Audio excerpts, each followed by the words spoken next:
All right.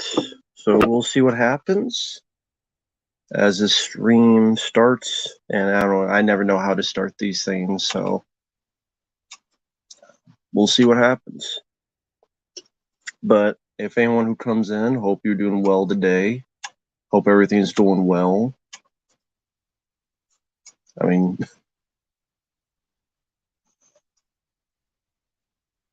pretty much after this, we'll be doing some more paid requests that I need to get to record, upload, stuff like that. But hey, Lucas, DJ, Fadi, Caleb, how are you guys doing? Bobby, hello everyone. Goblins Inc., hello there. Yeah, I never know how to start these things, but other than just saying hi. Randy Ruiz was watching Halloween 6, but I stopped. Yeah, I don't blame you stopping. Hey Nemo,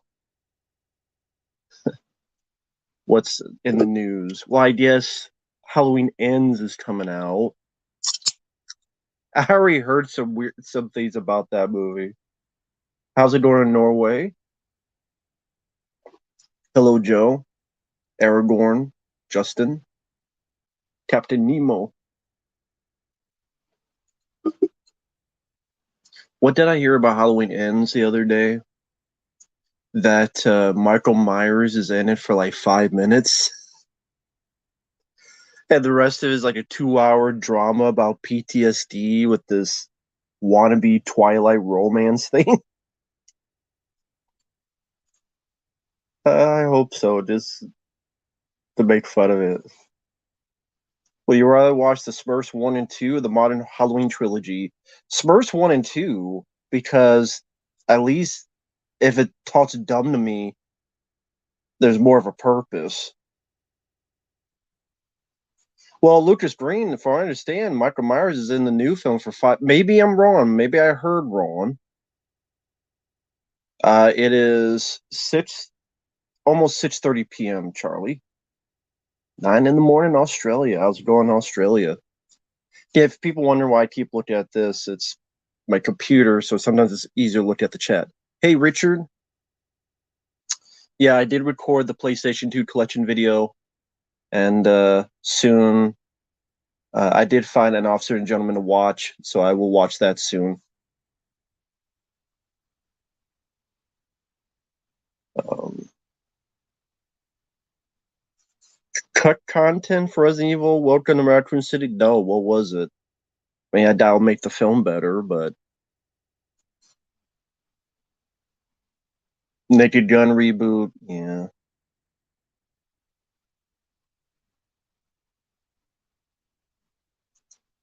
Uh, Looking forward to those videos.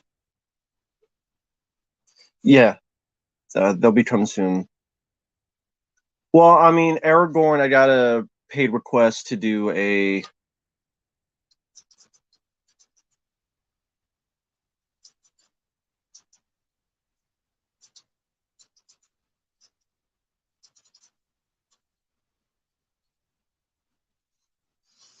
Sorry, I'm silent. I'm just looking at the chat. Hey, Clark. Hey, Will Ferrell, number one. Halloween 2018 trilogy, we call the H40 trilogy.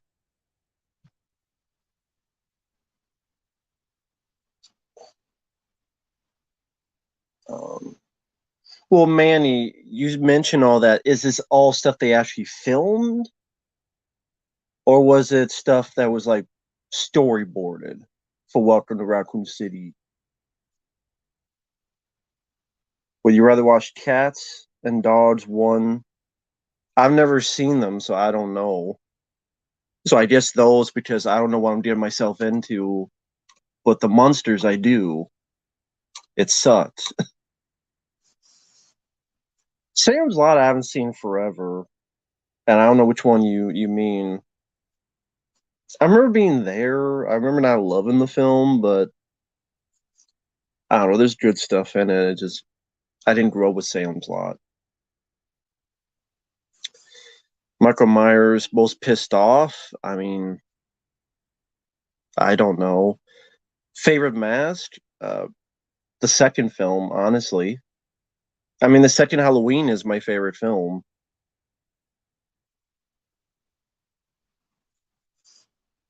Hey, Davey Vids. Halloween ends tonight, so yeah, okay, good luck with that. Hey, Underdog Fanatic.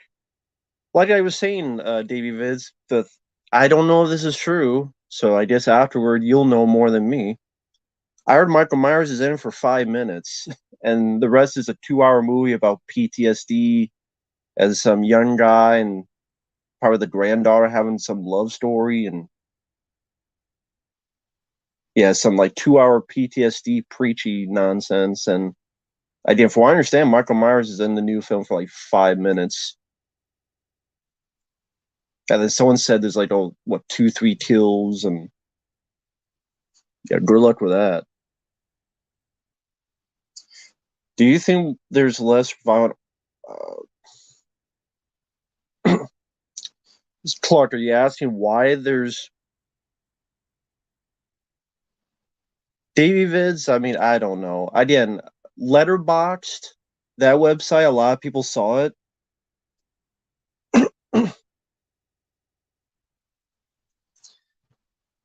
uh, Lucas Green, I haven't had time to do much of the PS1. I've just been busy with requests. No, Manny, I saw your comments. Storyboards. I mean, I don't know what else to say. Storyboards don't really mean anything because unless it's in the film, it really doesn't exist. You just storyboard. You want to look at Jason Takes Manhattan. Oh, we storyboard Jason doing all this stuff in New York. It didn't matter because he didn't have the money. Did I hear what happens to Michael Myers in the end? No. Does he puke to death? I don't know what happens. I don't care if you spoil it. Well, the director, I don't honestly, I don't know if he wanted to make a good Resident Evil film. I'm sorry, I don't see that in the movie. The way the cast is, that cast was awful.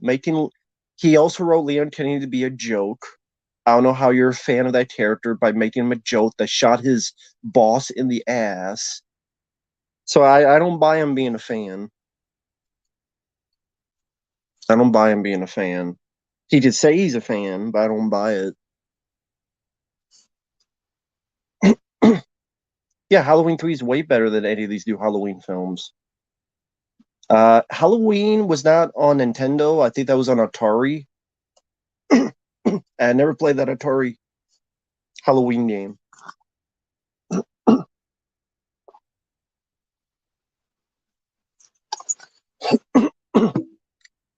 Well, I mean, there are still R-rated films today, so I don't know.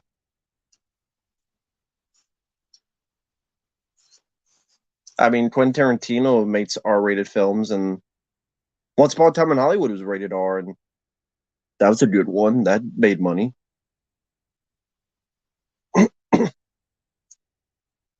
Halloween 2018 hasn't aged well. I said that when it came out, and people thought it was crazy. Hey, Steven. Yeah, Halloween 3 is worth it. Robbie Amell as Chris Redfield, maybe with a better script. Oh, really? Mike Shane from American Movie passed away? Are you kidding me? That was the sidekick, right? Oh, that sucks. Because the Blu-ray of that is finally coming out this month. I love American Movie. What was it from? Did they say what it was from? Hey, Yule. Thank you, Lucas.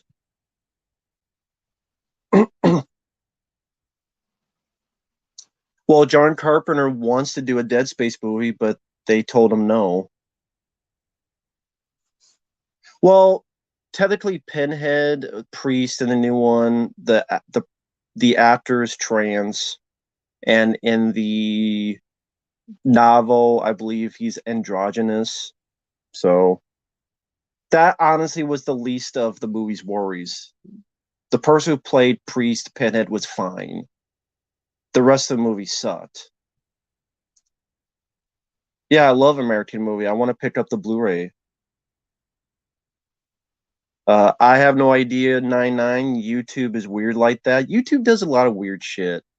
I remember back in the day, you could actually message people, and they got rid of that. I have no idea why. They got rid of you could message people.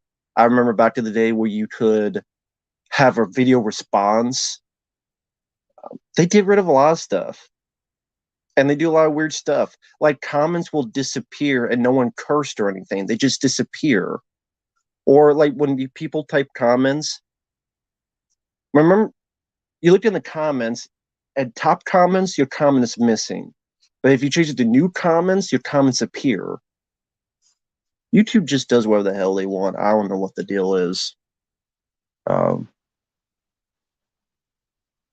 but yeah, John Carpenter is in his 70s. And yeah, he's a video game fan. He would like to do another Dead Space. No problem, 99. Take care. Yes, YouTube doesn't know what they're doing. Hey, Josh. Hope you're doing well.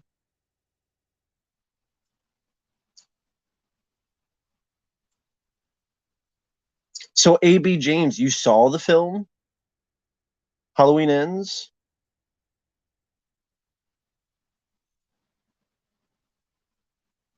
I mean, is there anyone else in this that saw Halloween Ends?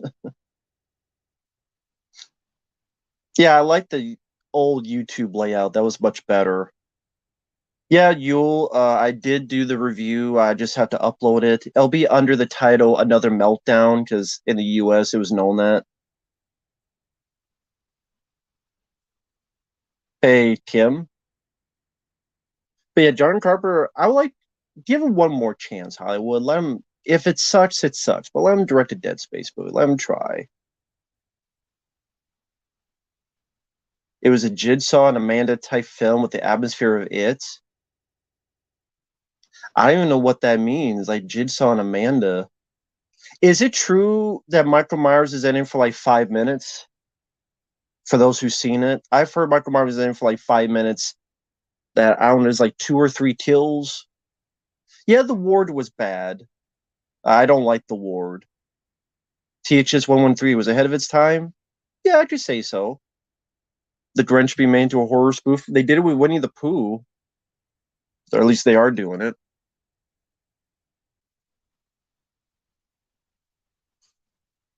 Yeah, I remember the star system. Let me look over here. No, I don't have it here.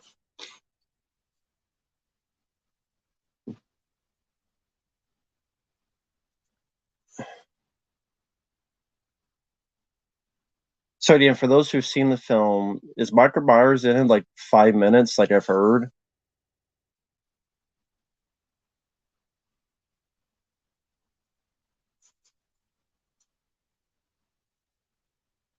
Is Steve from Earth with Kurt Russell? That could be cool as well. Robert Altman, yeah, I've heard of the writer Robert Altman. The Mummy 4, I think it's too late. I think it's too late. I like Brendan Fraser, but I think it's too late to do another Mummy. Hello there, Johnny. Well, it's not his sister anymore, so that can't be true.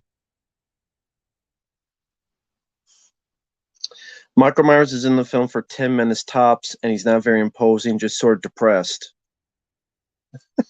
like the audience. So Michael Myers is in for less than 10 minutes, and he's not very imposing, just sort of depressed. Yeah, that's great. Yeah, that's what people want. The War was not a good John Carpenter film. It didn't feel like a Carpenter movie. Hey, Luis. Well, I don't know.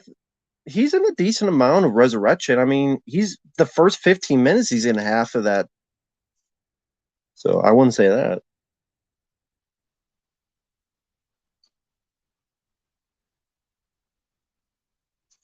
So, what happens to Laurie Strode, Blotterdy, and A.B. James? What happens to Laurie Strode at the end?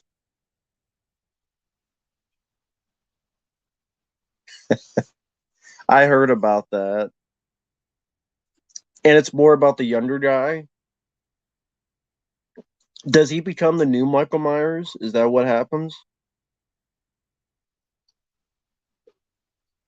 Yeah, it will never end. Like people think this is going to end. They have said it's going to. keep going. Which is funny because considering they try to kill him like 18 times at the end of the last film, and then if you cough on him, he dies in this one. That's just funny. Yeah, it's just we need an M.A. Velma show. Who gives a fuck about a Velma TV show? I like all three John Wick films. I can't. It's hard to pick a favorite. Hey, Predator. Hope you're doing okay, man. Well, I've heard that she's gay. I've heard that she's black, and I've heard that's M.A. So I don't know. Maybe that she'll be a dog humper. I don't know. I prefer Halloween, Halloween 2, Halloween H2O storyline.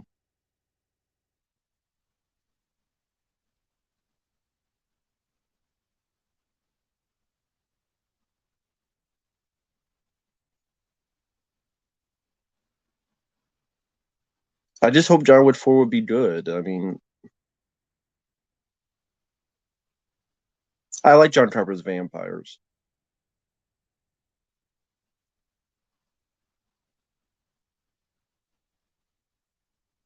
Hey, Jack Frost.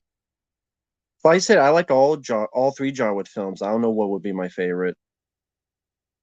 No, I don't think they don't remake House of Wax again. Favorite vampire ending. I don't know if I have a favorite vampire ending.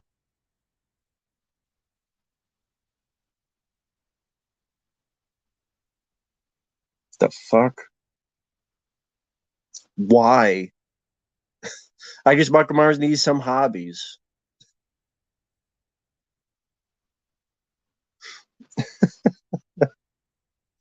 That just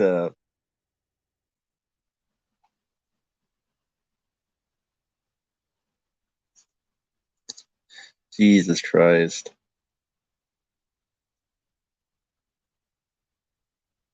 Cartoon Network's going to end. Oh well. Favorite Lethal Weapon film is the first one. Trick or Treat, which film? There's a couple movie called Trick or Treat. Oh my god.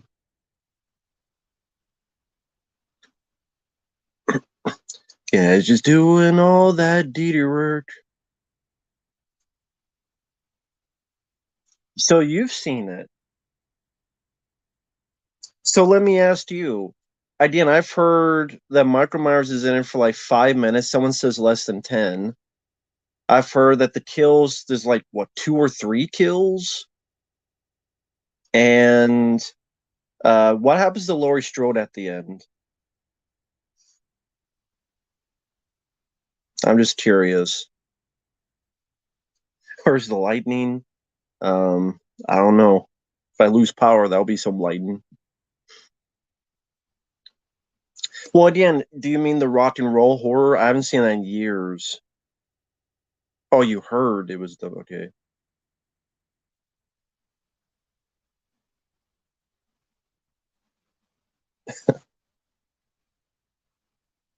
I mean, what? So they pretty much stole the Halloween 5.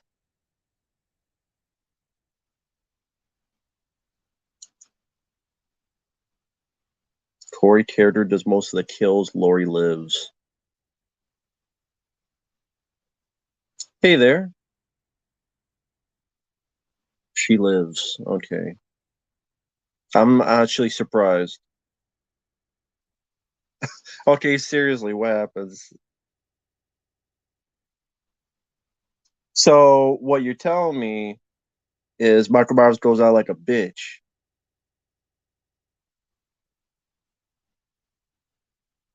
Yes, they're just gonna reboot it. I would bet money on that. Hey, Insanity Pepper. No problem. It's a good movie. Yeah, thanks. Yeah, I always like that poster. She put him in the meat grinder. I know. I said that from the beginning, and then there were people calling me crazy. Jesus.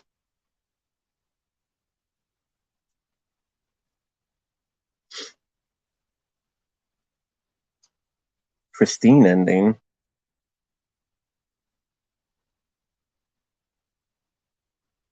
Oh, when they crush the car? What do they do? Crush Michael Myers?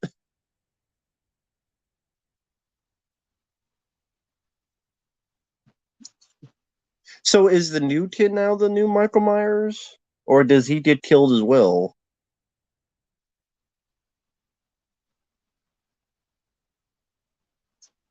Yeah, no one care about Smile. Hey, Flash. Yeah, that's tough. I don't know what my favorite poster. There's a lot of good movie posters. Yeah, I got the hard target one over there. Um, I mean that's two very different actors. It depends what you want. Yes, I do like the original Wizard of Oz. So he goes out like a bitch. Yeah, yeah, that's too bad. I remember Angela Lansbury. Rest in peace.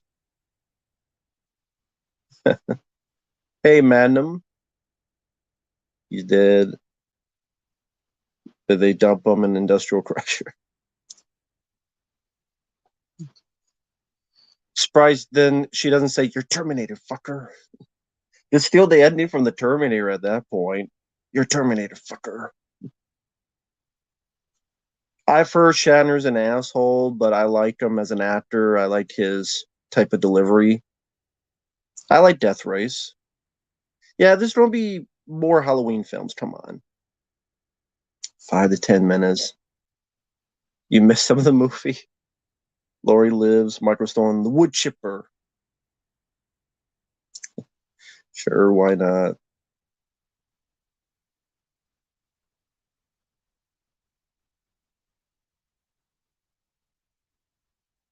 Laurie takes on Michael Smith. Scene 20.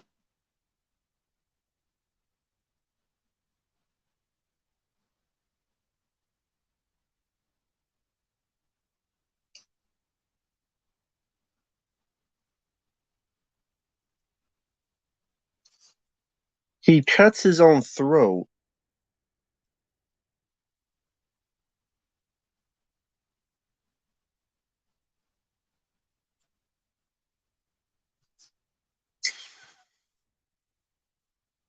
Jesus H. Christ.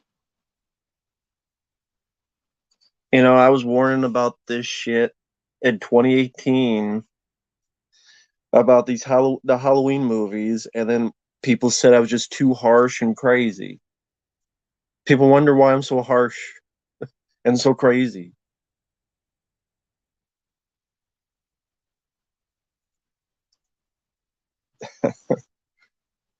So Friday 30 Part 5, copycat. Inland Empire I haven't heard of.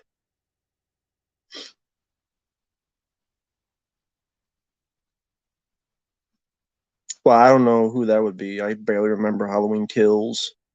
So this Corey person, have we seen him in the previous Halloween films? Because you think this is a trilogy, they would build up to that, right? Victor Salva, because Uwe Boll didn't do anything to little kids. Um, I don't know. I like all three. Probably the Factory in part two. See, Halloween 2, and then probably Halloween 3. Yeah, there'll be more too because they'll reboot it again.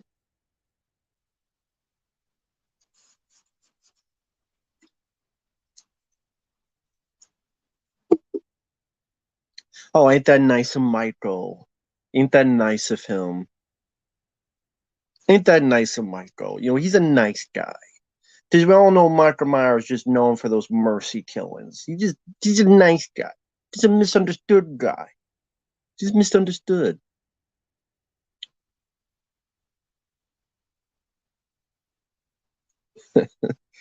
That's impossible. Hi there, Kim. Detroit Become Human never played it.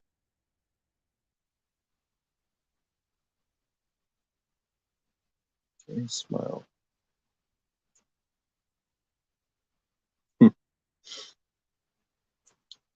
Yeah. I'm in the mood for that. I like Miami Vice. Mainly the first two characters. Two characters. Two seasons. So I was reading this.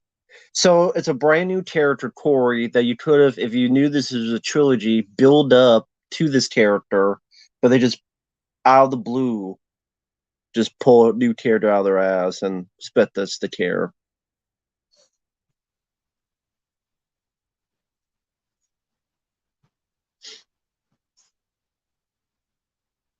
Ah, okay.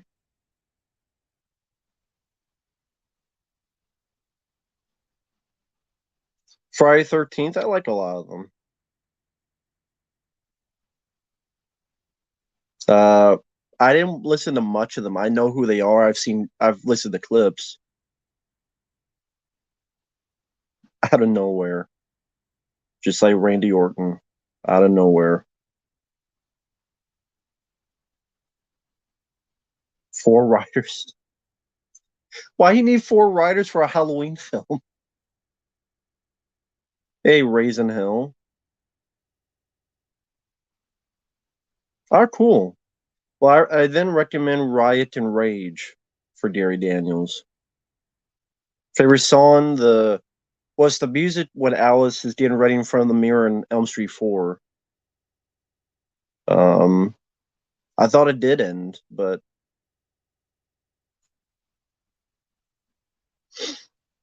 the effect of Michael. What if the effect is pissing people off? That seems to be the effect. Yeah, Danny Steinman, he's passed away, but yeah, I did know that.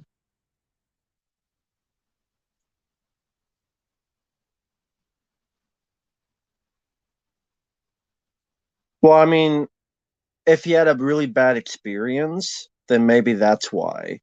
It might not be just the movie. It might be he had a bad experience on making the film. Yeah, I like Dokken. I mean, the Dream Warriors. It just by itself is a good song. I never read the script by George Romero. I liked Evil Within. I still need to play Evil Within 2. I've played a little bit of it.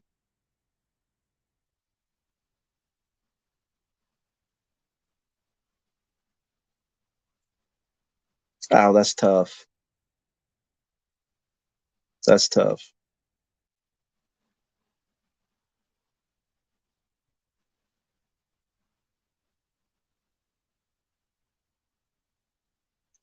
I haven't seen enough of his work to give a big, worthwhile opinion of Robert Altman. Deftones, I have to listen to their songs to remember. There's just a lot of stuff in my brain I'm trying to remember. Nope, never worn any of those.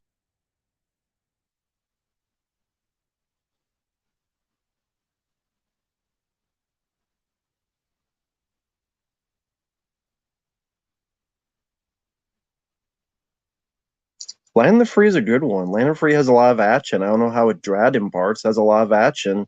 I would say it has more action than Rage, but to each their own. Oh, that's a great comparison. Hey there, man.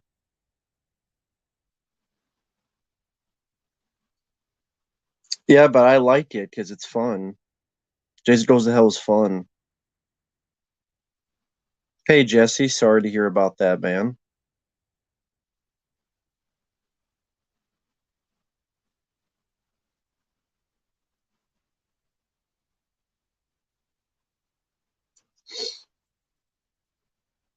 Take care, Louise. North by Northwest, I've never seen. I never played the Cobra game. And if you wonder why I'm looking over here, the computers, the chat's on the computer here, so it's easier to see the chat instead of just looking on the little phone. The sequel trilogy. Oh, the Disney Star Wars. Yeah. Well, the Craft Legacy, is that really a remake? I mean, I guess it is, but I mean, it's forgettable. Same with the Ron Turn remake, just a forgettable movie. How we feel Uwe Boll should not direct anything anymore.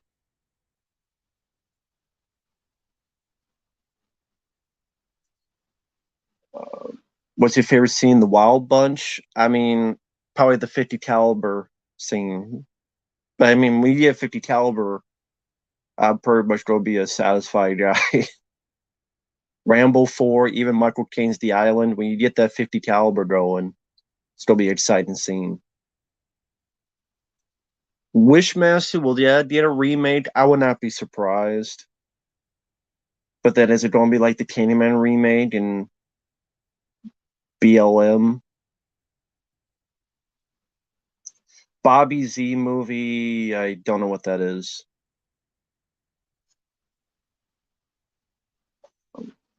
I've never really listened to 50 Cent. I know of it. Hey, Trich, happy Halloween. Which Halloween horror movie do you like more, Idle Hands or Murder Party? I haven't seen Murder Party, but I do like Idle Hands. I like Devon Sawa. I like the comedy in it. It's a goofy idea, but it's fun for what it is. I really like Idle Hands. Halloween Ends is deep and philosophical. Then it's a comedy. Then it's a teen romance. Then it's a murder film. And Michael Myers is in it 5 to 10 minutes. That's great.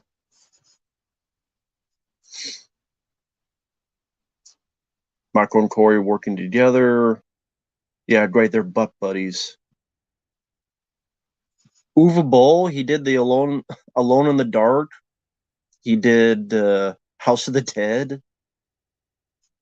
Those video game movies. I have Miami Vice on DVD. I do not have the Blu-ray set, but I do have the DVD set. And I think the first 2 or 3 seasons. And then later on, like the partner, like not Don Johnson, but the other guy, he like is really in the background. Yeah, Mike, come on. I'll be on for a while. I sent you the link on Facebook, man. If you want to come on, feel free. I'll be on for at least another hour and a half or so. People just tell me how crappy Halloween Ends is.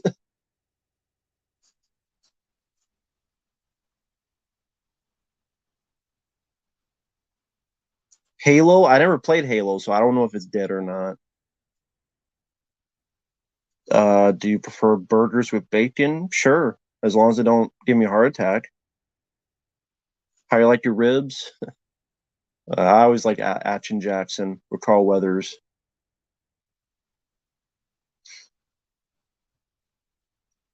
Yeah, Murder Party I've never seen, but I do like Idle Hands. But no problem, Trich. Stan Helsing, I haven't seen Stan Helsing.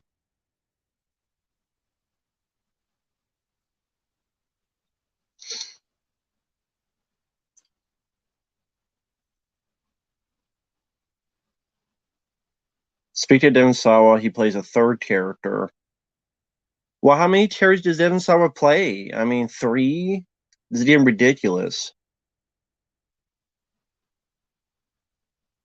Favorite Dirty Harry film? It's actually Madam Force is my favorite Dirty Harry film. I like the vigilante cop aspect.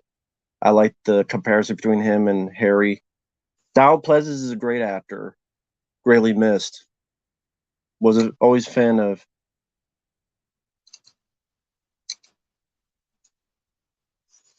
Violent Night, I wish it wasn't David Harbour. I wish it was another actor, but it looks like a silly, fun idea of a movie. Yeah, Philip Michael Thomas. It felt like later on, after like season 3, he was barely on the show. I think it works best when they're equal, back and forth.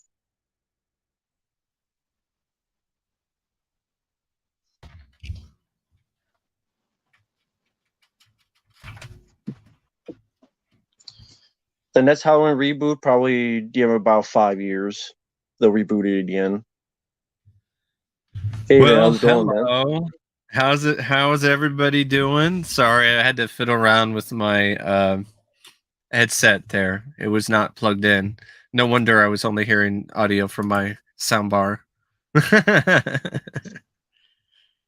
No problem, man.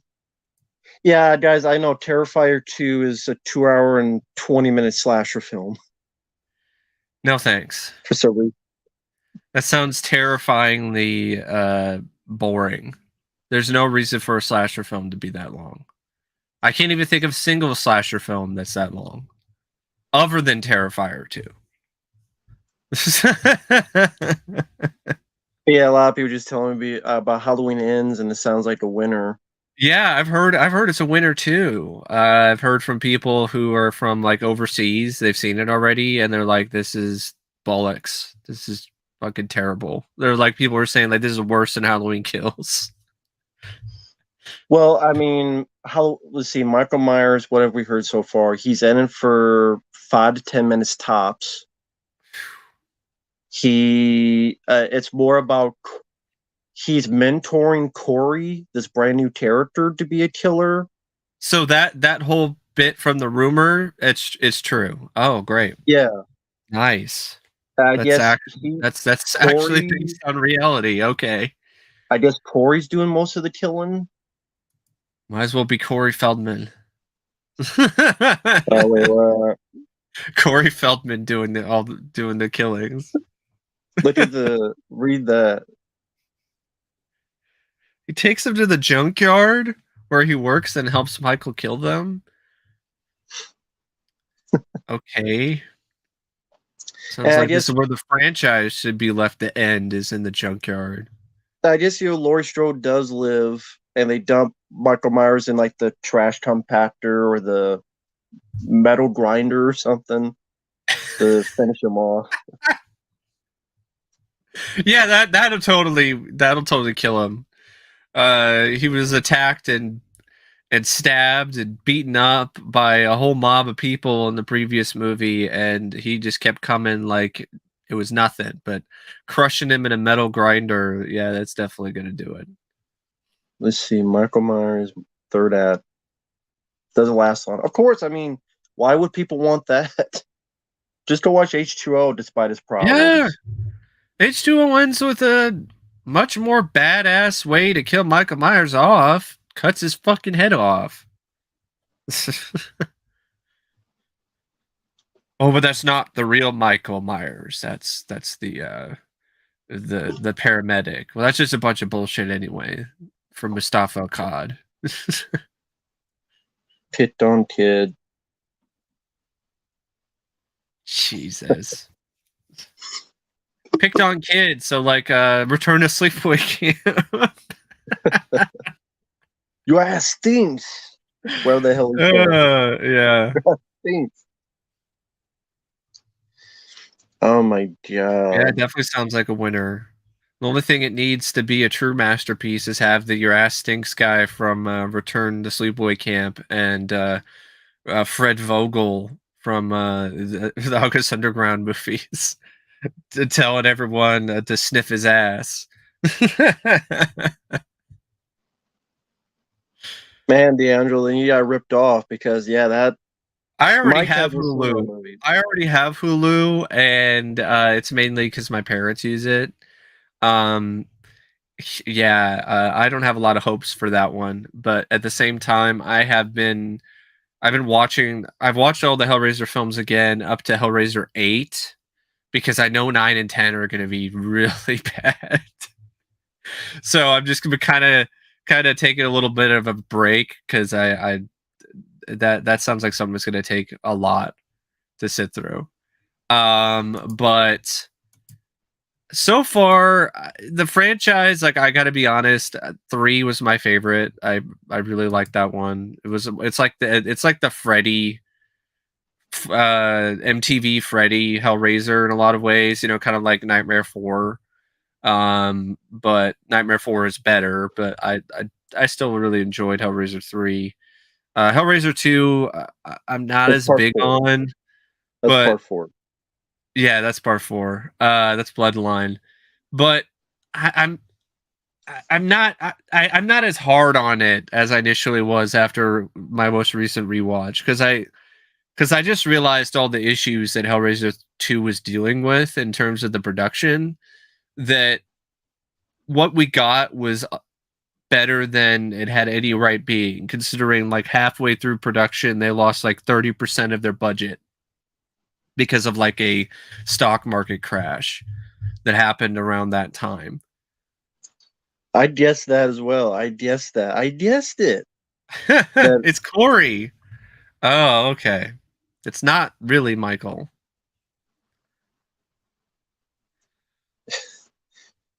think about that type of frame of mind when you're making a film and you say we're going to do something that we know is going to piss off a lot of people. That frame of mind where that is It's to just them being a a valid. troll.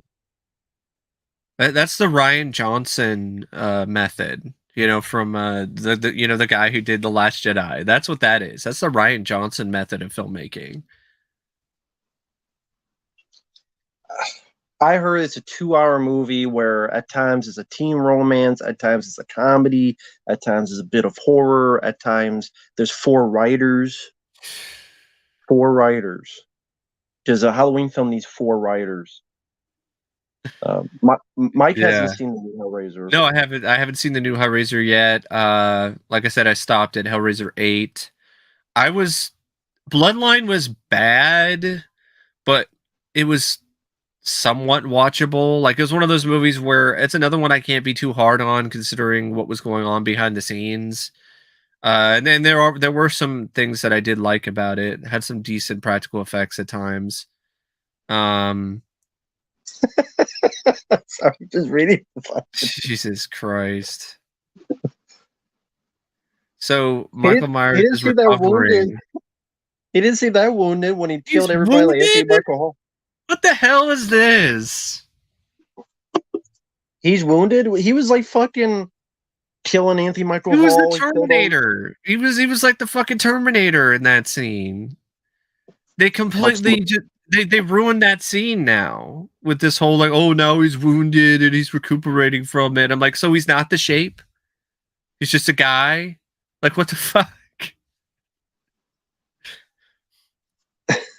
Because it only makes sense that he's able to take so much of a beating and get back from it that quickly and take everyone out the way that he did because he's a supernatural force. That's the only thing that makes any fucking sense. If he's just a guy who has to recover from his wounds. But how? Look at all the stuff they went in the. You like the Halloween Kills more than I did. Yeah. And there's nothing wrong with that. Yeah. But even then, you saw and remember what all Michael Myers went through. Yes. So how is he now? I'm tired and I need a mentor. Yeah. Yeah. Some fucking this is fucking bullshit. Yeah, mentor some deek. What? Fuck. Yeah, they're right. It's gonna piss people off, and I'm hoping that now there's gonna be some people who are Halloween fans that are actually gonna be a little bit harsher on this new trilogy. But part of me thinks that will happen, but then there's another part of me that's like, there's gonna be some people that are just gonna praise it no matter what. Maybe it's osmosis. Yeah, he just thinks really hard, and then because Corey wants to be the next killer, he just all of a sudden has the ability to be able to hear Michael's thoughts, or using sign language. Michael Myers is giving him signs. A knife, just doing this with a knife the whole time. Yeah, there's a fucking montage of Michael Myers showing this guy without any words how to kill people. The Michael Myers way. Just a montage of just Michael Myers doing this the whole time. Every montage is him doing the same move.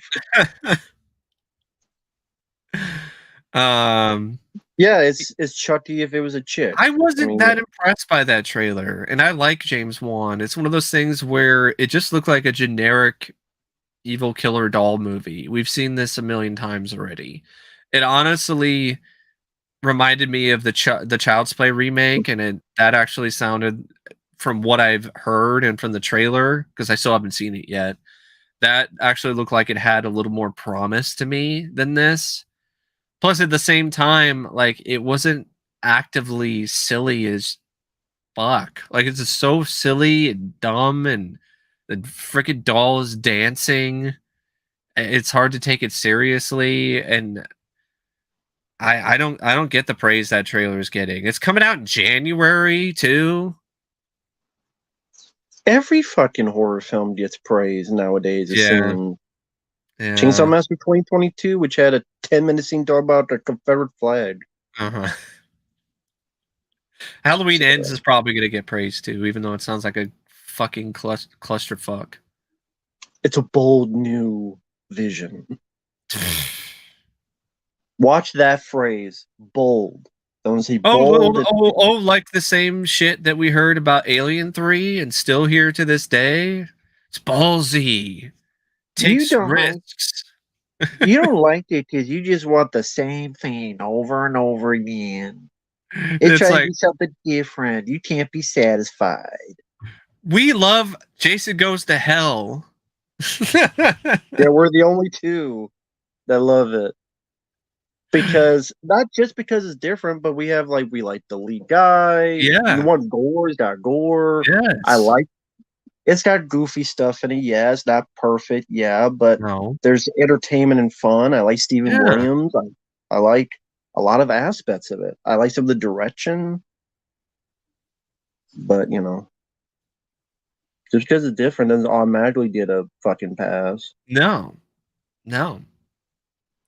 But yeah, going back to Hellraiser, Inferno surprised me. I thought Scott Derrickson did an incredible job for such a low budget and for his first ever feature film. I think that was his feature film debut. Really impressive considering the level of difficulty a lot of the shots were in that film. It in a lot of ways, yes, it's like Jacob's Ladder or Angel Heart, but I actually liked it more than Angel Heart, but that's just me. I Um, disagree. Teach but their own. that's cool. That's fine. Uh, Angel Heart's a film I feel like I need to like watch more because I've only seen it like maybe once or twice. Because who knows? Oh, Maybe my opinion might fuck. change on it. Like, like what happened when I watched Fright Night Part 2 again recently. Um, but after Inferno, it's just a varying degree of just bad Hellraiser sequels. Hellseeker, I thought was shit. I hate what they did to Kirsty's character, turned her into a murderer. They destroyed her fucking character, and I don't get the praise that that sequel gets from fans. I Well, I don't mean, understand that at all. that's just that just dog shit. Just fucking dog shit. You've got the guy who from the insurance commercials. You know, it's me. Yeah. Help protect you from mayhem like me, and he's the lead in Hellseeker, and he's not a good actor. And Hellseeker also just seems like a lamer version of Inferno in so many different ways, with like the And added that, insult of what they do to Kirsty. and by the way, I talked about that's bullshit. People will not be bitching about their homework for 5 minutes after Yeah, seeing a guy die. normally my fucking ass.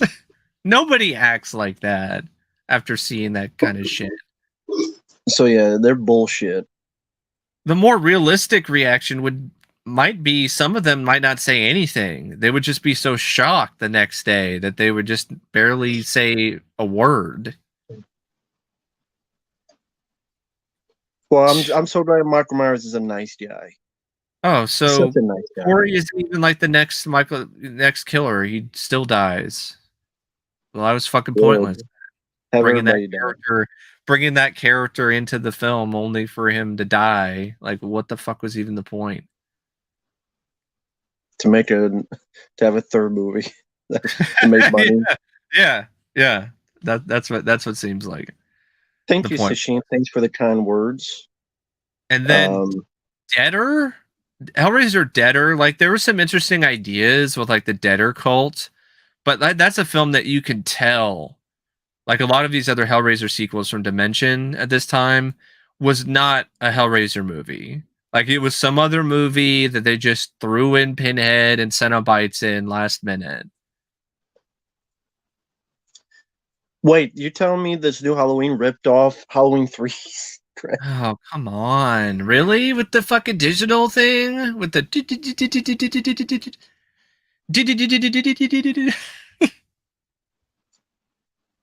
Yeah, in other words, we actually have different opinions and we can still be Yes. friends. Oh shit. Yes. Wow. We can still be friends and we can disagree on stuff. Wow.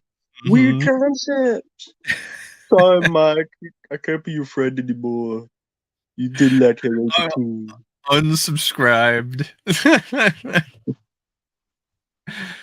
um Yeah. but yeah, what do you think of Deader? What do you think of that one, Matt? I I thought it was, don't I remember thought it was anything better than about that. Hellseeker. I mean, I like the concept of the Deader cult, even though they didn't really make a whole lot of sense out of it because they forced Pinhead in there, and then the explanation just sounded like a bunch of bullshit.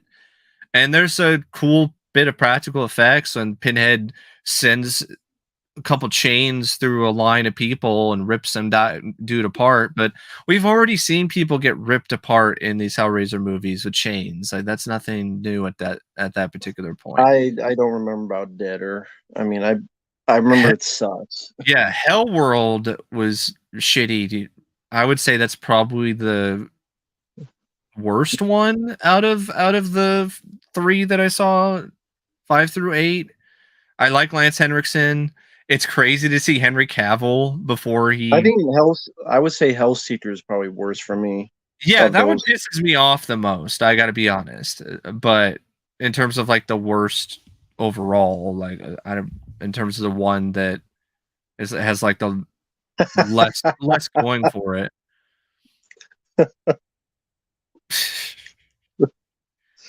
They do this And a then lot. going for like, That's what fucking like in X, for instance. You didn't get a kill in the slasher movie.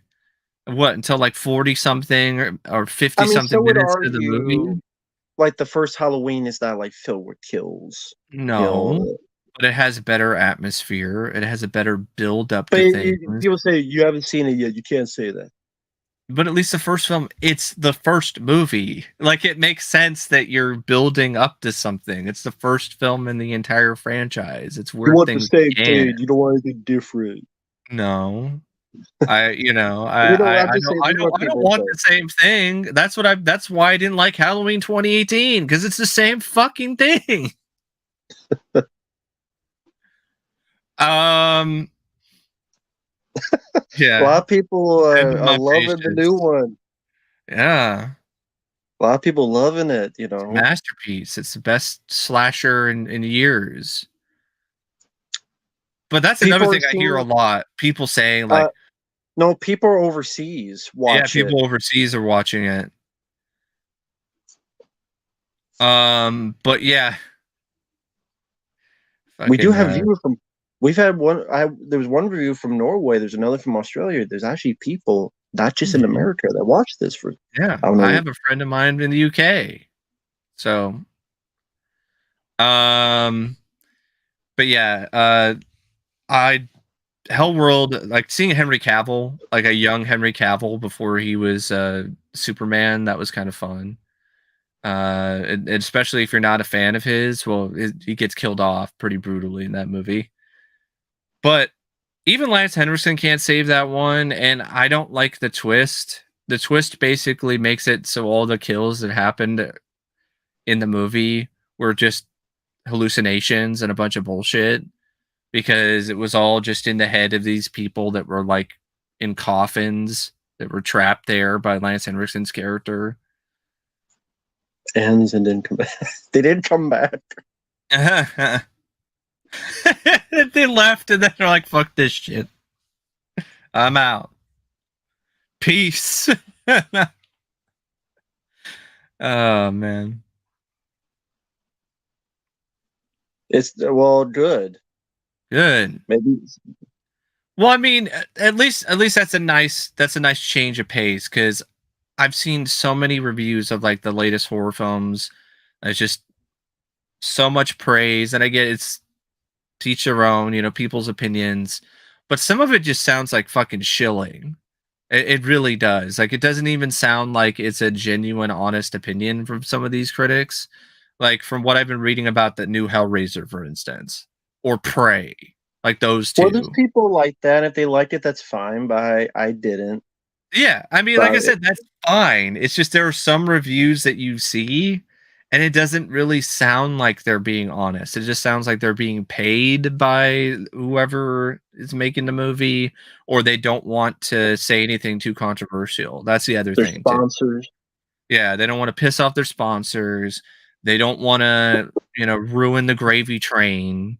So let's probably. praise. Yeah, yeah, let's praise the latest Hellraiser and act like it's the best thing since sliced bread or the best film in the franchise since the first movie. Uh, that new Hellraiser film sucked. I mean, if people liked it, good for them. But Because that's what I've it been hearing with the new sucked. Hellraiser. Like, it sounds like it just takes forever for anything to fucking happen. It takes an hour Yeah.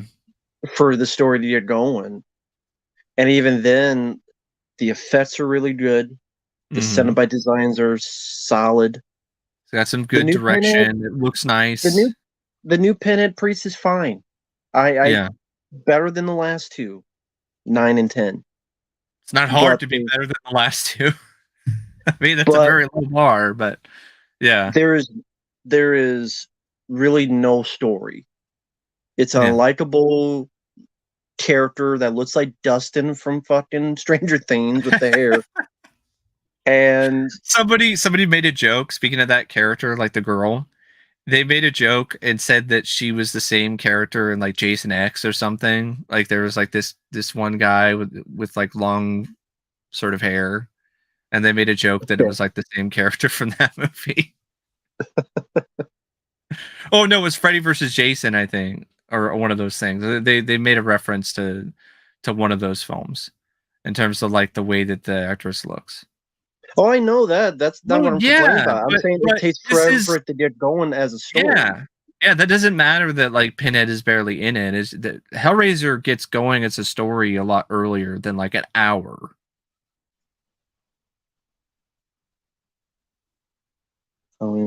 Thank you, Justin.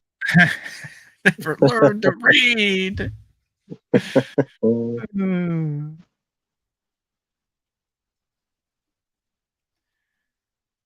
Mentoring someone. That'll be the next one. Yeah. Oh my god. I have watched. I've been watching a lot of vampire films lately. That's kind of the kick that I've been into when it comes to like the horror genre this month. So I watched The Hunger. I actually didn't mind that one. I thought it was pretty good. Innocent Blood was fun, but it's got a ton of flaws. It's way too long. It's not as funny as it could be. But Robert Loggia is just chewing up the scenery and spitting it out in every take, and he's a lot of fun. And there's some nice effects by Steve Johnson. Um, Fright Night is a classic. I love Fright Night, the original, not the fucking remake. That one's a piece of shit. It can suck all the dicks, living and dead. Fright Night Part 2 is pretty underrated. A lot of fun. It's not as good as the first, but it still has a lot of merits. Bram Stoker's Dracula, I love for the visuals and the aesthetic, and for Gary Oldman and the music and so on. But that one definitely does have a bit more flaws than initially I might have thought for all these years. I mean, Keanu, this is not really one of his best performances, and I really like Keanu as an actor, but that was definitely a bit of miscasting there, having him play Jonathan Harker. Like some of the attempts from him to have a British accent were just pathetic in that movie. Uh, We but heard a lot of bad things too. yeah, I mean, but if I you want still, Michael Myers, he's in for 5-10 minutes, and most of the movie he's so wounded and sick he doesn't pop in like yeah. 40 minutes in, and he's mentoring some deep, brand new character named Corey. that's the Michael Myers being like broken down and dying is like a perfect descriptor of the state of the franchise. Yeah, instead of horror. Yeah. I watched The Night Flyer again, and I remember liking it more the last time I saw it. This most recent viewing, like it's okay, but it definitely is a film that could have used more of a budget and a better script. Like Miguel Ferrer is great at playing an asshole, and he's still enjoyable to watch despite how awful his character is. But the ending of that movie, I don't know what the fuck happened there. Like I really like the shot of Miguel Ferrer's character in black and white with all these vampires and stuff, like, and he's in hell. Like that's a creepy looking sequence and it's well put together, but it makes no fucking sense. Like the vampire just feeds him his own blood, and then he just all of a sudden is in like this hellish landscape, and everything's in black and white. And then you'd have this try hard bullshit twist ending where it was all hallucination, and then he's chopping up bodies, and then the police shoot him, and then he's the night flyer, and then the real night flyer flies away, and I'm like, what? Do you remember the night flyer, Matt? Yeah, I like Miguel Ferrer, but I didn't care for the ending, and Yeah. that's the only thing I liked was Miguel Ferrer and his performance. Yeah, even the guy who played the Night Flyer himself wasn't that great. Like the makeup design was interesting, but I think it definitely caused them to have a lot of limitations. Real quickly, I agree with that, Fat Seller. That's why I say, and he says all the time, we want new stuff. Move on Yes, from these franchises. Stop I resuscitating love these dead I love John franchises. Carpenter's Halloween, but Stop resuscitating these damn franchises. We say that all the time in the mhm. past 5 years. Stop remaking stuff. Stop rebooting stuff. Stop We don't need resuscitating. another Salem's Lot. I watched Pull that. the I plug. watched the original TV miniseries for the first time recently by Toby Hooper, and you're not going to do better than that. We do not need another Salem's Lot. Like they already tried it again with Rob Lowe and Donald Sutherland, and that wasn't nearly as good. That one really, I thought I could see why that gets a lot of praise. The original Salem's Lot. It's long if you're trying to watch it all in one sitting, but it was originally intended to be watched in two parts, similar to the original miniseries of It. But it's really well done. Toby Hooper did a terrific job with it. It's got a nice atmospheric score and some good performances. Real quickly, yeah, this is why both of us enjoyed the Black. Well, yeah, have you seen the Black Phone yet? Yeah, I did. Yeah, I liked Yeah, it. we both liked that movie. We both liked *Malignant*, Mm-hmm. I and we want really to see liked more stuff Fresh. like that. I don't think you've seen that one yet No, either, I but haven't I seen it. really enjoyed that one, and What's it I thought it called? was actually fresh. Like it was actually Okay. legitimately kind of a fresh take on horror because it starts off like your typical rom-com, and then like 30 minutes in it just goes into just depraved, crazy cannibal insanity, complete with Sebastian Stan who plays this cannibal guy dancing to like an 80s song. I think it's like the and I forgot what the song is by Animotion, but like it's a really fairly well-known song by them. Mm-hmm. And it's like dun, dun, dun, dun, dun, dun, dun, dun, dun, dun, dun, dun, dun. It's that one. And he's like dancing, it's a montage, and he's preparing human meat for all these subscribers, for of his meat supplying services, and it's wacky but it's fun. And yeah, I like that film a lot. I thought it was really well shot, directed, and featured a female lead, and I didn't think it was that preachy either, which was also refreshing, that it's not trying to make it into some sort of political statement or anything. So yeah, I like that one, and that's a horror film that came out this year. But yeah, there's a lot of stuff. Actually, Mike doesn't like that film, and I can laugh at the movie. Yeah, which I one? can like Halloween Resurrection. Yeah, no, I'm Mike not doesn't even. like it. I don't like that movie. He's the one that Yeah, could laugh at it. I thought that yeah. film. I thought that film sucked. I did a I can rant laugh. on that one. Yeah, I can laugh at Trick or Treat, motherfucker, Yeah, more than any of these new Halloween films. I gotta be honest. Like, if I had to choose, like, I can laugh my ass off of I would Halloween rather watch Resurrection. Halloween Resurrection over Halloween, the 2018 film. Trick or But treat, motherfucker. That brings a smile on my face. I laughed my ass off. At least that gave me some entertainment, which is what it's about, mhm. is entertainment. I can't laugh at any. Well, I guess you can, but these other films are so up their own ass.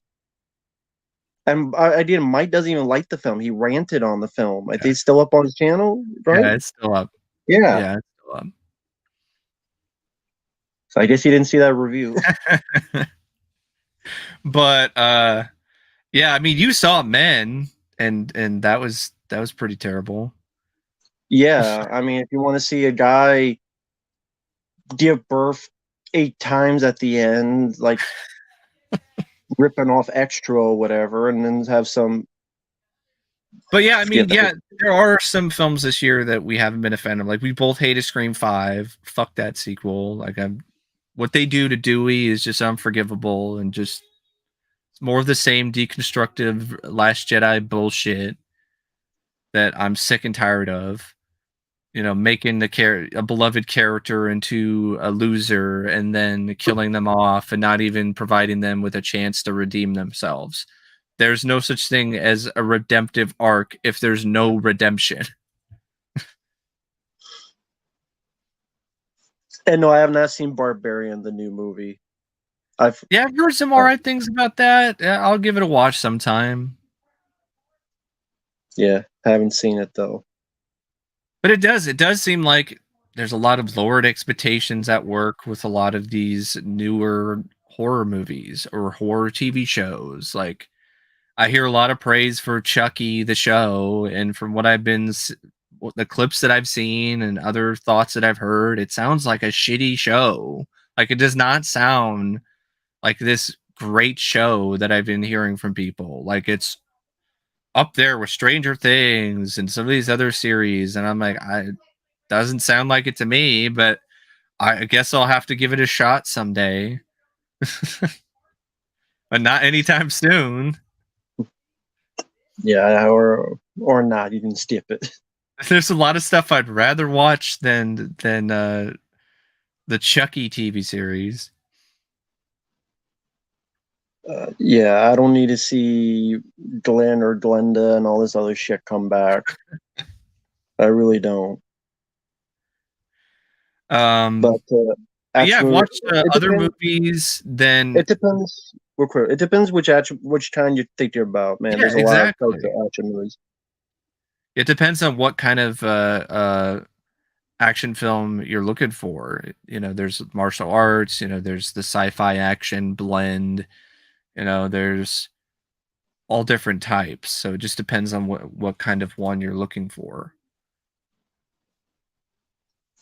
Well, I'm sure that's what Don Fettuccine does every night in front of a mirror, takes selfies of himself. Yeah. Look how brave a writer I am.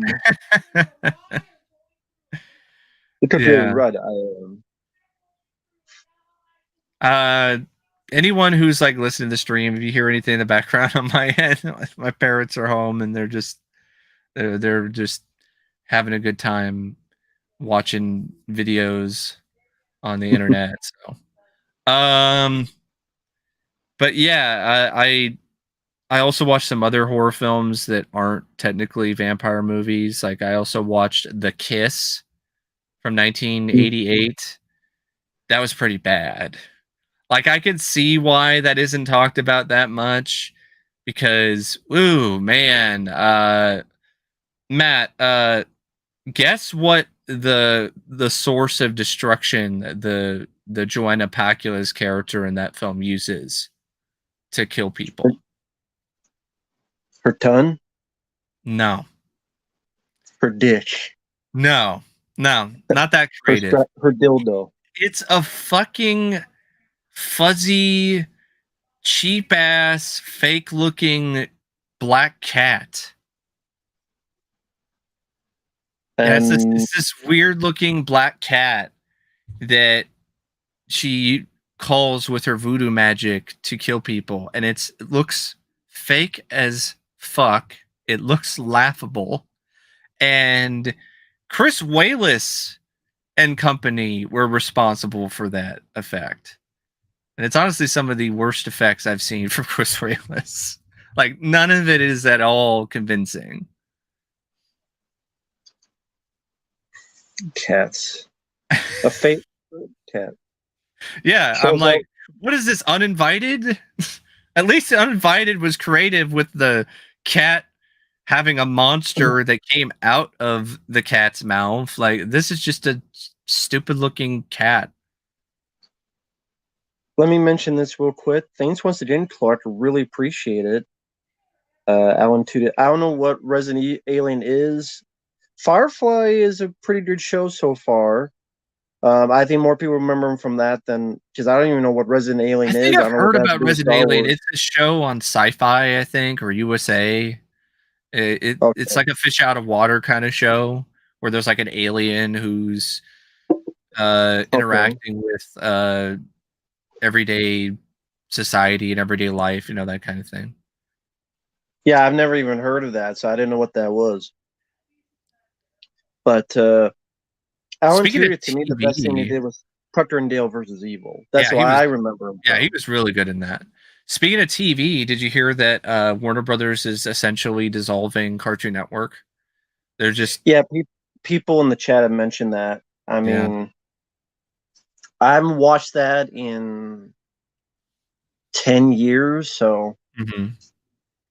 uh, But sorry. end of an Does that era, mean that's for sure. there's no other cartoon channels? Well, it was Like just Nickelodeon, but like, oh yeah, and there Nickelodeon. also is like that. I don't know if Boomerang is still around. I don't think it is. So, I mean, I could kind of see it. Ratings have kind of slipped. A lot of stuff has just kind of slipped for these kind of things. And a lot of people aren't buying cable. They're just not buying cable subscriptions. So it's got to be pretty costly to run a channel if you're not, and if you're not making a lot of revenue. Like, I can kind of understand the thought process, but it's definitely, I can understand. I can also understand fans of the network and just fans of animation in general on television being upset by it, because that's definitely a blow. Hmm. Um, Yeah, I mean, I remember liking Cartoon Network more than Nickelodeon, yeah. There was a and time in my life where they were kind of equal for me, like in the 90s. When you got to the 2000s, though, Cartoon Network was just miles ahead of Nickelodeon. The only thing I ever watched in Nickelodeon in terms of like cartoons was SpongeBob. Because like in the 90s, you had like Ren and Stimpy, you had Rocko's Modern Life, you had other stuff. I think like a little bit in the 2000s too, like Angry Beavers, which I'm a fan of. And of course, Rugrats, which honestly I don't think has held up as well over the years compared to like Rocko's Modern Life, but that's just me personally. And Cartoon Network, well, I mean, though. to be honest, we're all fans of Angry Beavers, especially they're over 30. So gotta be at uh, least 30. yeah, but yeah, Cartoon Network, like once they got into the like late 90s and the early 2000s, like it's hard to top. Like the Powerpuff Girls, Dexter's Laboratory, Courage the Cowardly Dog, Johnny Bravo, um, just a lot of high quality shows. Even stuff like the Grim Adventures of Billy and Mandy. I also really like that show. Um, I'm laughing at just Winter Flowers asked, wait, what happened to Dewey? He didn't make it. I'll put that way. He didn't make it. yeah, no. Oh, thank you, D man. Whoops. Thank you. I appreciate that. Samurai Yeah, he Jack, didn't I make still it. need to see. I have not seen Samurai Jack yet. And of course you had like the Adult Swim era. Robot Chicken, other shows like Frisky Dingo, which I have fun with. Hey there, guys. Metalocalypse. I can't even pronounce the name. Metalocalypse. I think that's how you say it. Metal Lock. Yeah, Yeah. that sounds about right. Had fun with that show as well. It's been years since I saw it last. But yeah, sucks. But it's kind of not surprising considering what Zaslav has been doing. He's just been cutting a lot of stuff when it comes to Warner Brothers properties, trying to save money. Yeah, I guess they're really desperate for money, I guess. Well, speaking of Warner Brothers, did you hear that Henry Cavill, he's back as Superman, and people are all like happy about it? And I'm like, I don't fucking care. I'm just I'm indifferent on that. And like that's not a big deal to me. Same thing with Ben Affleck coming back. It's like I like Ben Affleck as Batman, but it's like one of those things where is the writing gonna be good?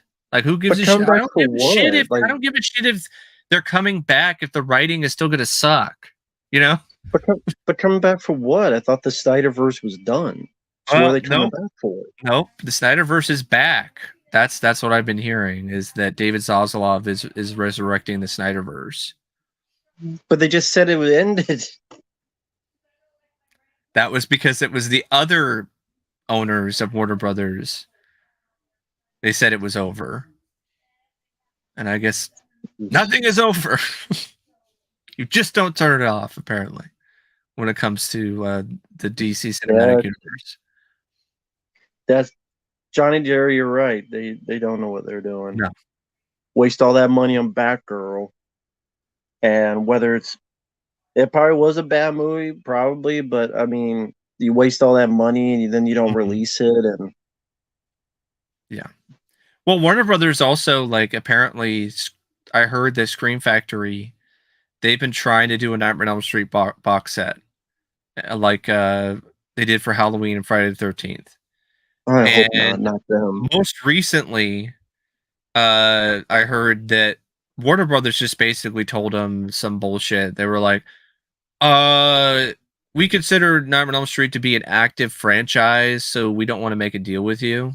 And I'm like, how is it an active franchise? There hasn't been a Nightmare on Elm Street film since the remake in 2010. Blumhouse wants to work with them to reboot it like Halloween. Yeah, I remember hearing about that, but it's still technically not active. And when it comes to the Halloween films, I think they're leading up to that. I think within my guess is within it'll be within 3 years. Yeah. Robert Englund, Heather Langenkamp. Yeah. It'll be a sequel to the first movie. Oh God. I'm so done with that. It takes place after the first movie. No. Heather Langenkamp, because Heather Langenkamp went out and said, I would like to play Nancy again. I saw that. Interesting when Blumhouse is like, I want to bring Robert Englund back. Then Heather Langenkamp's like, I like to play Nancy again. That fucking suck. Stop. Look how much Halloween movies but it's going to make a lot of money, and that's the main reason for it. It's not because, let's make another one because we have a good story to tell. No, let's make another one because we want to make money. That's really what. And to be fair, a lot of these other sequels in the slasher genre were to make money. To be fair, yeah. I mean, for the longest time, it's been about to make money. But it feels more apparent nowadays.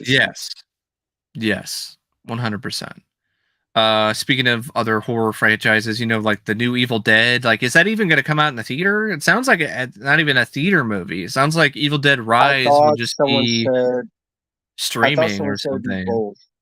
Okay, so it's going to be both streaming and theatrical? I think like this new Halloween film. Because like this dude is on Peacock and in theaters. I think how Halloween Kills didn't do as well financially. I mean, Halloween Ends. The Peacock thing. Yeah. Maybe they feel otherwise. I don't know. I mean, Evil Dead Rise, like, I like the concept, but it just depends on the quality of the script. and the quality of the scripts for these horror sequels or reboots as of late have not been good. So I don't have the highest hopes for it. But I did have a hell of a good time watching the original Evil Dead trilogy in the theater recently, in Portland at the Hollywood Theater. That was a lot of fun. That was awesome. Thank you, Seb B. Thank you for the kind words. I appreciate it. Mike hasn't seen that film. I do want to check No. that out sometime. And thank you, Mila. Thank you for the kindness. Avatar 2, could it beat Top Gun Maverick? I don't think that's going to happen. I think Avatar 2 is going to underperform Maybe. because Really? yeah, because Avatar, the first film, it did well, but a lot of it was like, oh, see it in 3D. You know, like a lot of this was like a huge chunk of that box office was a lot of it was mainly due to the fact that 3D was kind of a new novelty thing and they were bringing it back and James Cameron was behind it and When you 3D say tickets cost a lot more than a regular ticket. So you factor that in and I don't Mhm. think you'll have the same amount of success with Avatar 2.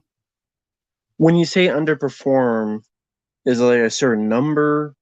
Like Not off the top of my head, but I don't think it's going to be 2.5 billion. I don't think it's going to be $1 billion box office for Avatar 2. you don't think it'll be even $1 billion? No, I don't. And the reason for that is I think it's it could been reach so much. that. I think there's a possibility, and I'm not completely, Maybe throwing I that mean out. maybe it'll do half of what the first one made, maybe. It's just one So of those that'd things probably like be $1 billion. theatrical features nowadays post pandemic, other than Top Gun 2, have been underperforming across the board. And Avatar Hmm. 2, like there is hype for it. Some people do want to see it and it's one of their most anticipated films. But I think there's a lot of people who just don't care. They don't give a shit about another Avatar. I think it'll make money. I think it'll suck, but I Oh, think it'll make it'll hit money. it'll hit $1 billion easily. I don't think it'll hit 2.5 billion. I don't think it will hit that mark, but I don't know. I'll I'm just looking at the record for a lot of these newer films and that have come out this year, other than Top Gun or some Marvel movie, and even some of these Mhm. Marvel films have underperformed. So Yeah, the era of the pandemic. I Yeah, see a lot of people just saying they don't want to go to the theater. They'll just wait for it to come out on streaming. So I wouldn't be surprised if it makes $1 billion, but I also wouldn't be shocked if it made under or didn't do anywhere near as well as they are hoping. hmm. Because I Yeah. I mean, it's mean, still expensive. Like paying for a ticket's expensive, especially going to see something like that in IMAX and then all that. And Top Gun I, Maverick, it made sense because who is the star? Like, who's the big star going to be in Avatar 2? the Sam gimmick. I mean, Worthington? the name, because the mainstream loved that movie. I remember there were people that were fucking committing. They ended themselves because they thought the thing wasn't. They knew the thing wasn't real. Like Yeah, it was such a huge yeah. thing. I think there's It going to be was. Yeah. nostalgia fans, Jimmy Cammy Uh fans, huh. which I used to be one, and there's probably not going to be much competition. Yeah. And I just think kids, it's just been so long. It's been so long since Avatar that like the shine is worn off, and I just don't see it doing nearly as well as the expectations are from Fox and from James Cameron. I think it'll do fairly well. I think it'll do fairly well. I mean, I'm if it made like 2 billion, I forget what the first one made. We'll see what happens. Just I just don't really have a lot of faith in a major Hollywood film doing well right now. It's not the same as it once was. Like because when Avatar came out, like streaming? What the fuck is that? You know, that kind of. There wasn't really a lot of competition. There was no there's no Well, other I'll put option. it this way. I agree with this. I think it'll do well, but I think it'll suck. Yeah. That's my opinion on it. So I I think think it's it'll do not. I well. think I it's think not it'll suck. gonna. I don't think it's. See, in terms of it sucking, I think that's a There's a high probability of that. But I'm still kind of curious. Like, can we get a good script out of this? If the script doesn't suck, then I don't think the film is going to suck. But I'm curious about the film for the visuals, but like, I'm not going to see it in the theater. I mean, Flat James out, Cameron, not going to when do it. the last Santa Lights from him was 1994, so Yeah. I And don't really I have like hope. Titanic more than you, but I do have issues with it. But for me, I would probably say it's probably Titanic, and that was like in 1997 or 98, however long ago that was. Mm-hmm. If you see me like move my hands and I got a fucking gnat in here and I'm trying, it's, it's just flying in front of my fucking face, just annoying the shit out of me. Yeah. I don't think it will beat that. I think No. it might get 2 billion. I think it'll at least get 2 billion. Matt, how do you feel about Marvel films going forward? Do you think they're gonna start Fuck Marvel. underperforming? I'm just wondering, like, how do you feel about them going forward in terms of box office? Do you think they're gonna just start underperforming? I think they'll still keep making money because people love Yeah. There's so many people that love anything from them. If it was Captain America taking a dump for 2 hours, it would still make $200 million. So, well, that's the amount of money it costs well, to I mean, make a Marvel movie. So it'll that would I just mean, it'll make, you know what I mean? It'll make a shitload yeah, of money. yeah. I'm not quite sure because like I'm starting to see a rise in even fans of Marvel starting to turn on the MCU. Fly tape. There you go. Yeah, I know. I I don't have any of that right now. So, but I appreciate the advice. Where do you But even get fly tape? Just, I guess, at yeah, Walmart or just at something? any store probably. But yeah, you get a lot of people who are fans of Marvel who are getting sick of their political shit, for instance. Like that's really becoming a massive turnoff for them. And you're definitely seeing that with She-Hulk. Like She-Hulk is getting destroyed, and it's getting destroyed by people who are legitimately huge fans of Marvel. They'll still probably get a second season. I Doesn't wouldn't be deserve it. surprised. It doesn't deserve it from what I've been seeing and hearing. I wouldn't be surprised. I mean, I wouldn't be surprised. Yeah, I wouldn't be mean, either because it's Disney and it's a show that they're using as a vehicle to get woke points. So I wouldn't be surprised if it does at least get a second season because they're trying to justify all this bullshit that they've shoved into the show and this preachy nonsense. you see, There we go. I called it. It's not surprising, but to me, it's a waste of fucking money. It's like what the CW had been doing for years. Let's churn out another season of Batwoman. Like nobody fucking likes this show. Why are you wasting money on this show? Who the hell is Megan Thee? I don't know who the hell Oh, that it is. was saying Megan the Stallion. Megan the Stallion, yeah, she had a cameo twerking with Who the hell is She-Hulk. that? She's a rapper.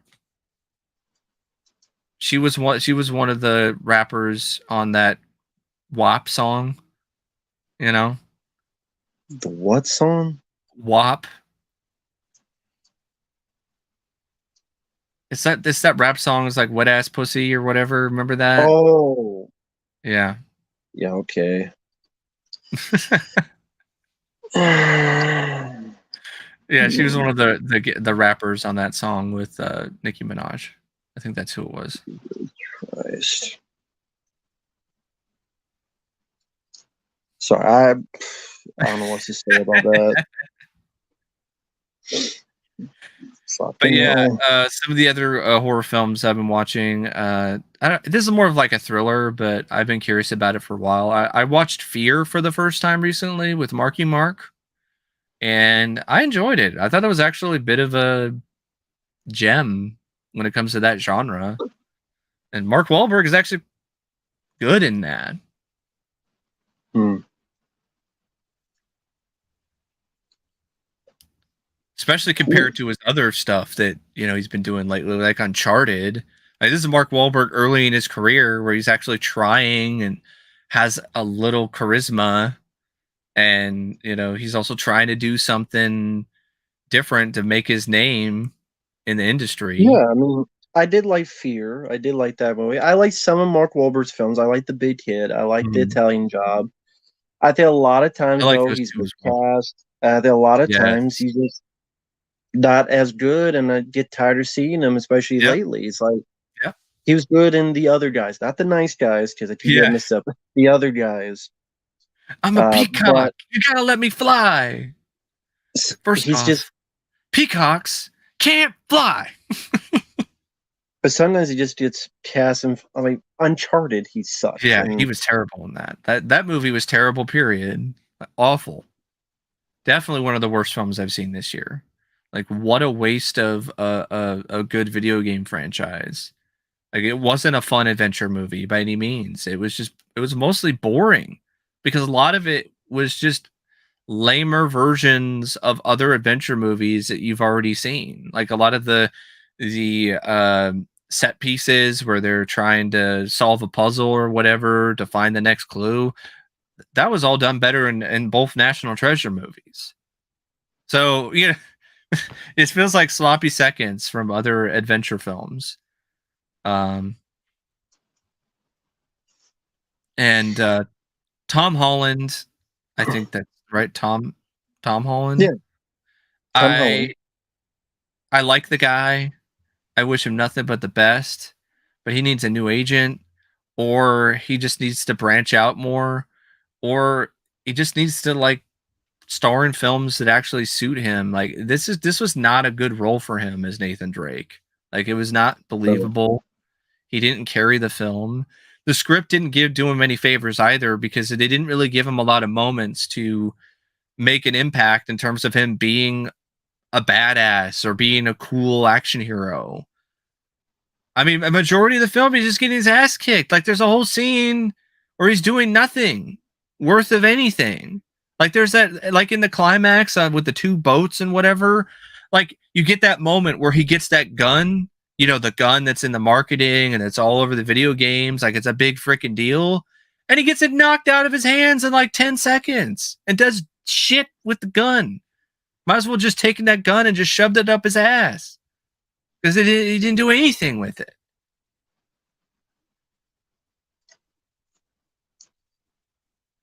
I'm just no, No, no. no, he cannot. No, I don't. I disagree. I don't see him He, being. he No. can't be James Bond Jr. Yeah, he can't even be. He can't be Nathan Drake. If he can't pull off Nathan Drake, then he can't pull off James Bond. Or even James Bond Jr. No, Or even James Pond. James Bond. Those remember that reference. Yeah. But Speaking of I Bond, like that's him another as an franchise. actor. I'm like, just stop making Bond movies. Like, we've made like 50 of them, haven't we? Like, Well, we're they take good. a bit of a break, so who knows? We're good. We don't need. If there is never another James Bond movie, I'd be fine with that. I don't know about you. Like I'm okay with that. That doesn't bother me. I mean, I like James Bond. If I will, yeah. Who knows what? Who knows what it will be next?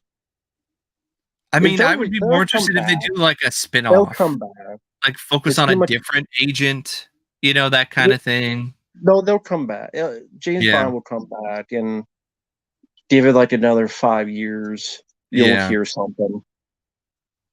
They're talking about how they want to bring him back. I think Not with Daniel Mission Craig, I think but with Mission Impossible though, like once Tom Cruise is done, that franchise is done. I don't think that franchise is coming back. mhm, Mainly because, as long as Tom Cruise is still alive, like that's essentially his franchise because his production company, I think as of right now, I think mhm. one of his production company actually owns the rights to that franchise. So that would be up to Tom Cruise whether or not want to do any more Mission Impossible movies. And with Indiana Jones, we don't need another one. And I saw the leaked trailer. Did you see the leaked trailer for Indy 5? No, it was gone by the time I It looked. was Tried to look. just not really anything that looked that spectacular.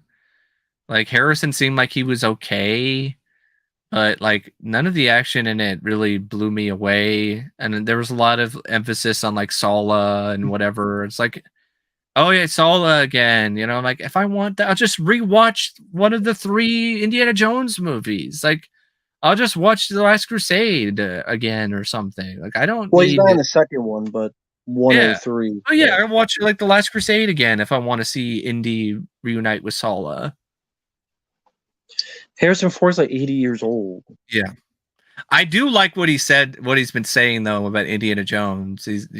Reporters have been asking him like, what do you think, they're gonna do with Indiana Jones next, after you're done with the role, and he's like, nothing. He's like, I'm Indiana Jones. Like when I die, Indy dies. That's it. I mean, sure, I like that response, but it's not going to be up to him. No, no. They could say whatever they want, give enough time. They looked at the name, they go, we can make some money off Like it, for and they'll do instance, with something Back else. to the Future, like even though Robert Zemeckis and Bob Gale, they have the rights and they're the ones that are the determining factor as to whether or not it gets remade. Um, when they pass away, like it's probably going to be fair game. Mm-hmm. Well, thank you once again, Opinionated Junkie. You mean Scooby in general? Doo. I mean, I liked Scooby Doo in general. I grew up with it. If you talk about the new Velma, I don't give a shit about a black Did gay you hear Velma about that? show. God, another instance of somebody force feeding people their political viewpoints that nobody is fucking asking for. We don't want to be preached to in a Scooby Doo cartoon. I like the idea that it's an adult themed one, like it's for mature audiences. That's taking it into a different direction, but not with this approach. Also, like it's Scooby Mhm. Doo, but there's no Scooby Doo. Like that's what I've heard. There is no Scooby Doo in this Yeah, that's Velma what it's show. called, Velma. Who fuck cares about a show about Velma? Even if it was straight, even if it was white, I don't Yeah. care about Velma enough to watch a show about her. Mm-hmm. Sorry. What's that one on Daphne? It's called Daff.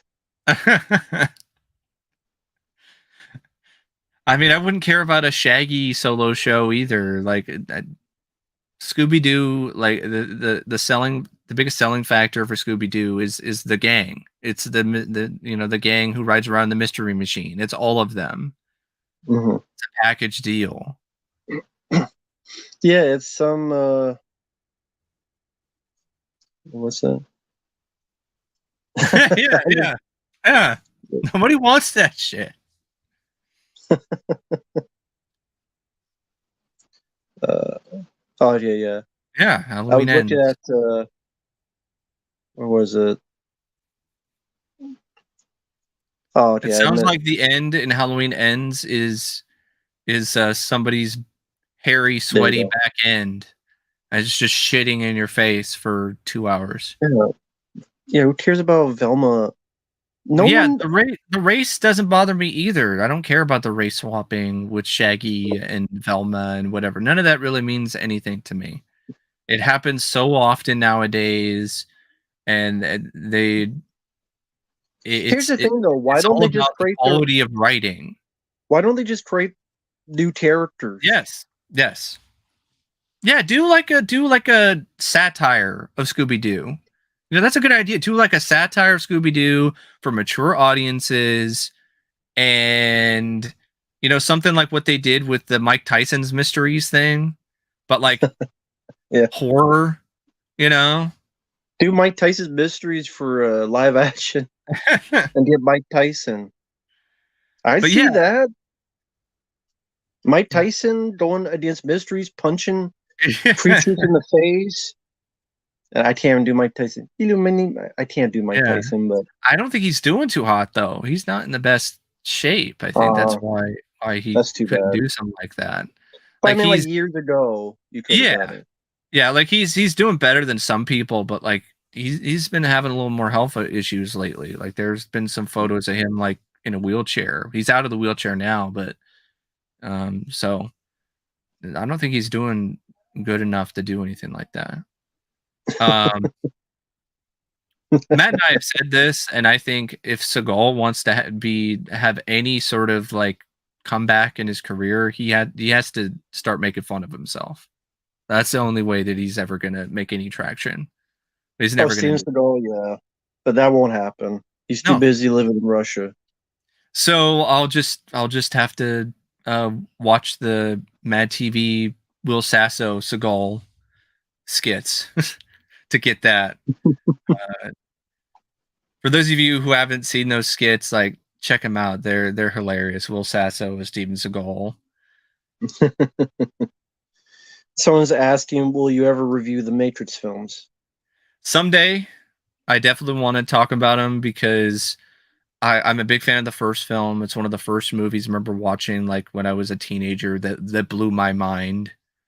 And I didn't see the second film in the theater. I would have liked to, but my parents wouldn't let me see it for whatever reason because I was too young and it was rated R and there's nudity in it and whatever.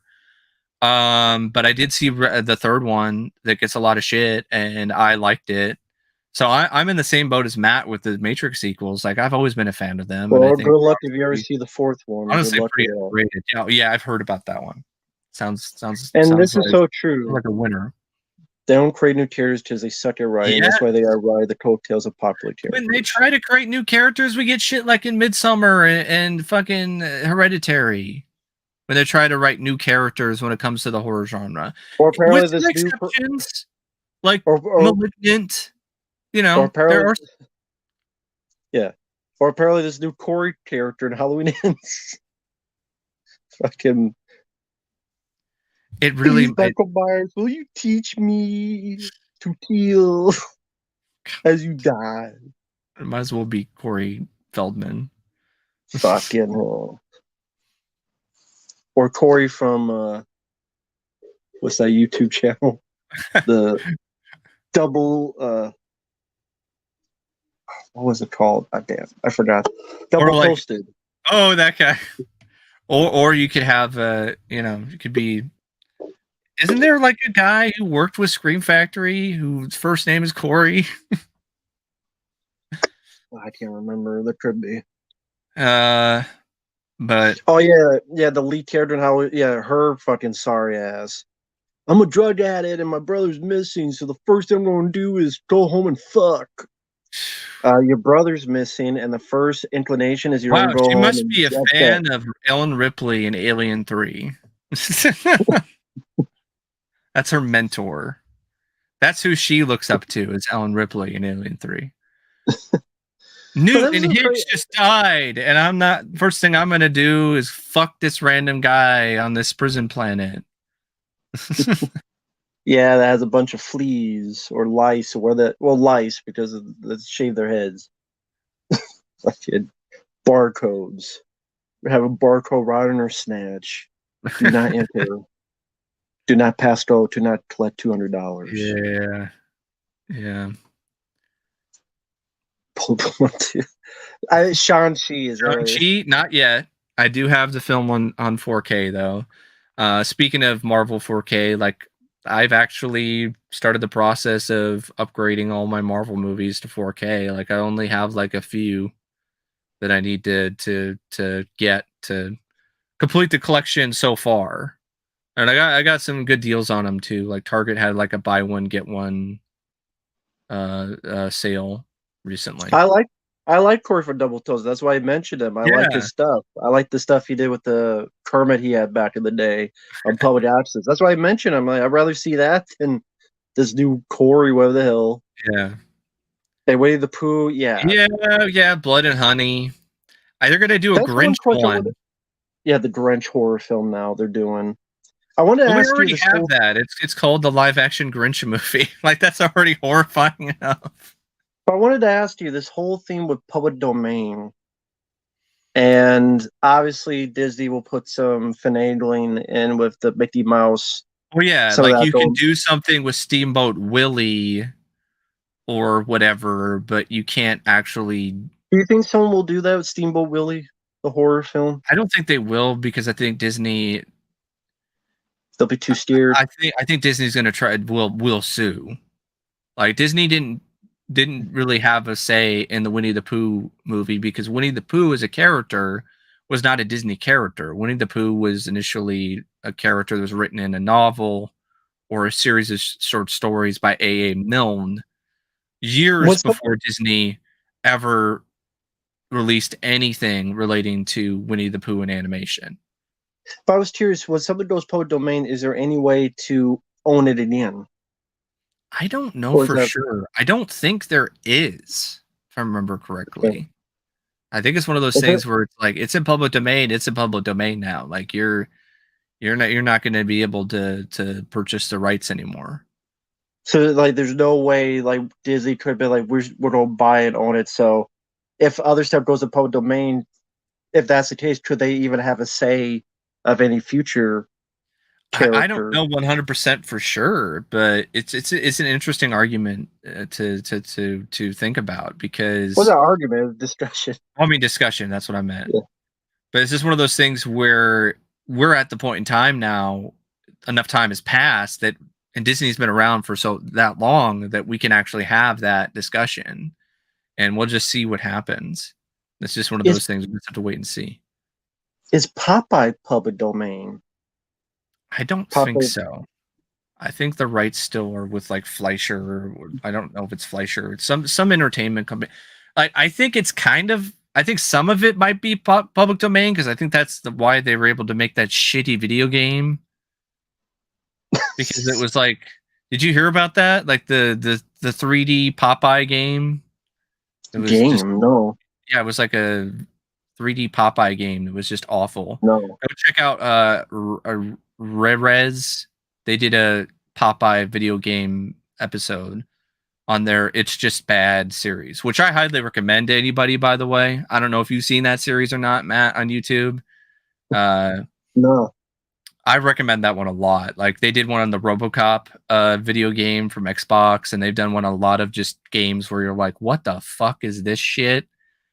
And they do a great job. It's called It's Just Bad. It's their series on bad video games where they play the game and then they do commentary and they talk about like why the game is so bad and what's wrong with it, and they do it in a really entertaining way and it's informative as well. So sure. Yeah. I was thinking like Popeye. Remember that script that Arnold wanted to do with Stuart Gordon, where he's like a bodybuilder that went crazy? Yeah, I forgot about that one. That would Imagine be that was interesting. Popeye. He went crazy. Too much spinach. He's just punching holes through people's Oh chests. my god. Too much spinach addiction. Just punching people's hearts out. And Yeah. I uh, haven't thought about Popeye in for years. I think I remember watching the cartoons a little bit. The Robin Williams film. That's a really interesting story, the behind the scenes. That I have the making of book. It's called The Story of Popeye. I think that's what it's called. And there's some good good behind the scenes stories from that. They put a lot of money into that one. It was a joint production with Paramount and Disney, and that was like the first time the two studios had worked together. I think it was the Mhm. last. I don't think Paramount and Disney worked together on a major film um, after Popeye because it didn't do well. No. I know people were asking about the Mario trailer. I did finally see You know it. what? It's one of those things where maybe it's a bit of nostalgia, but I just like the 93 film for how weird and unique it is, and I don't think the animated film is going to wind up being one that I'm going to like more.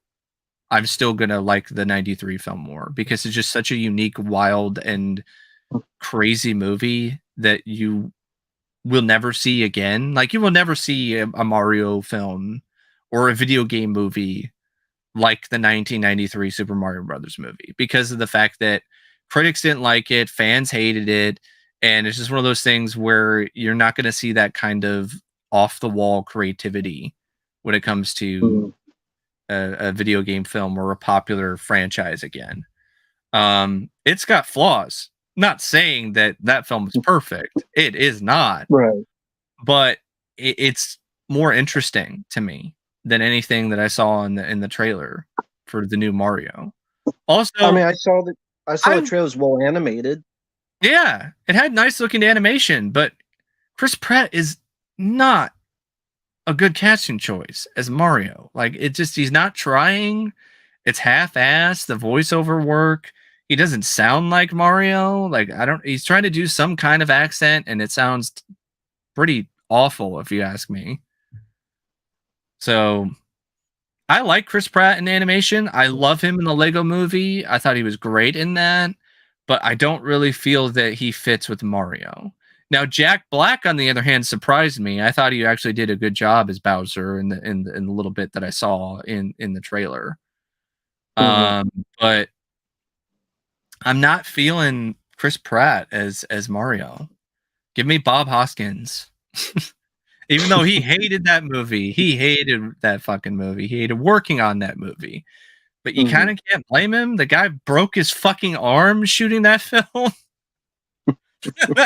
I mean, I'd, I'd be kind of miserable and pissed off too if I broke my fucking arm shooting a movie. Yeah, I saw the trailer. Indifference was my Yeah, feel. yeah. I was just Animation looked good. but that's a I don't know. given. Maybe it'll be It okay. costs like how much money? Like the animation should look good.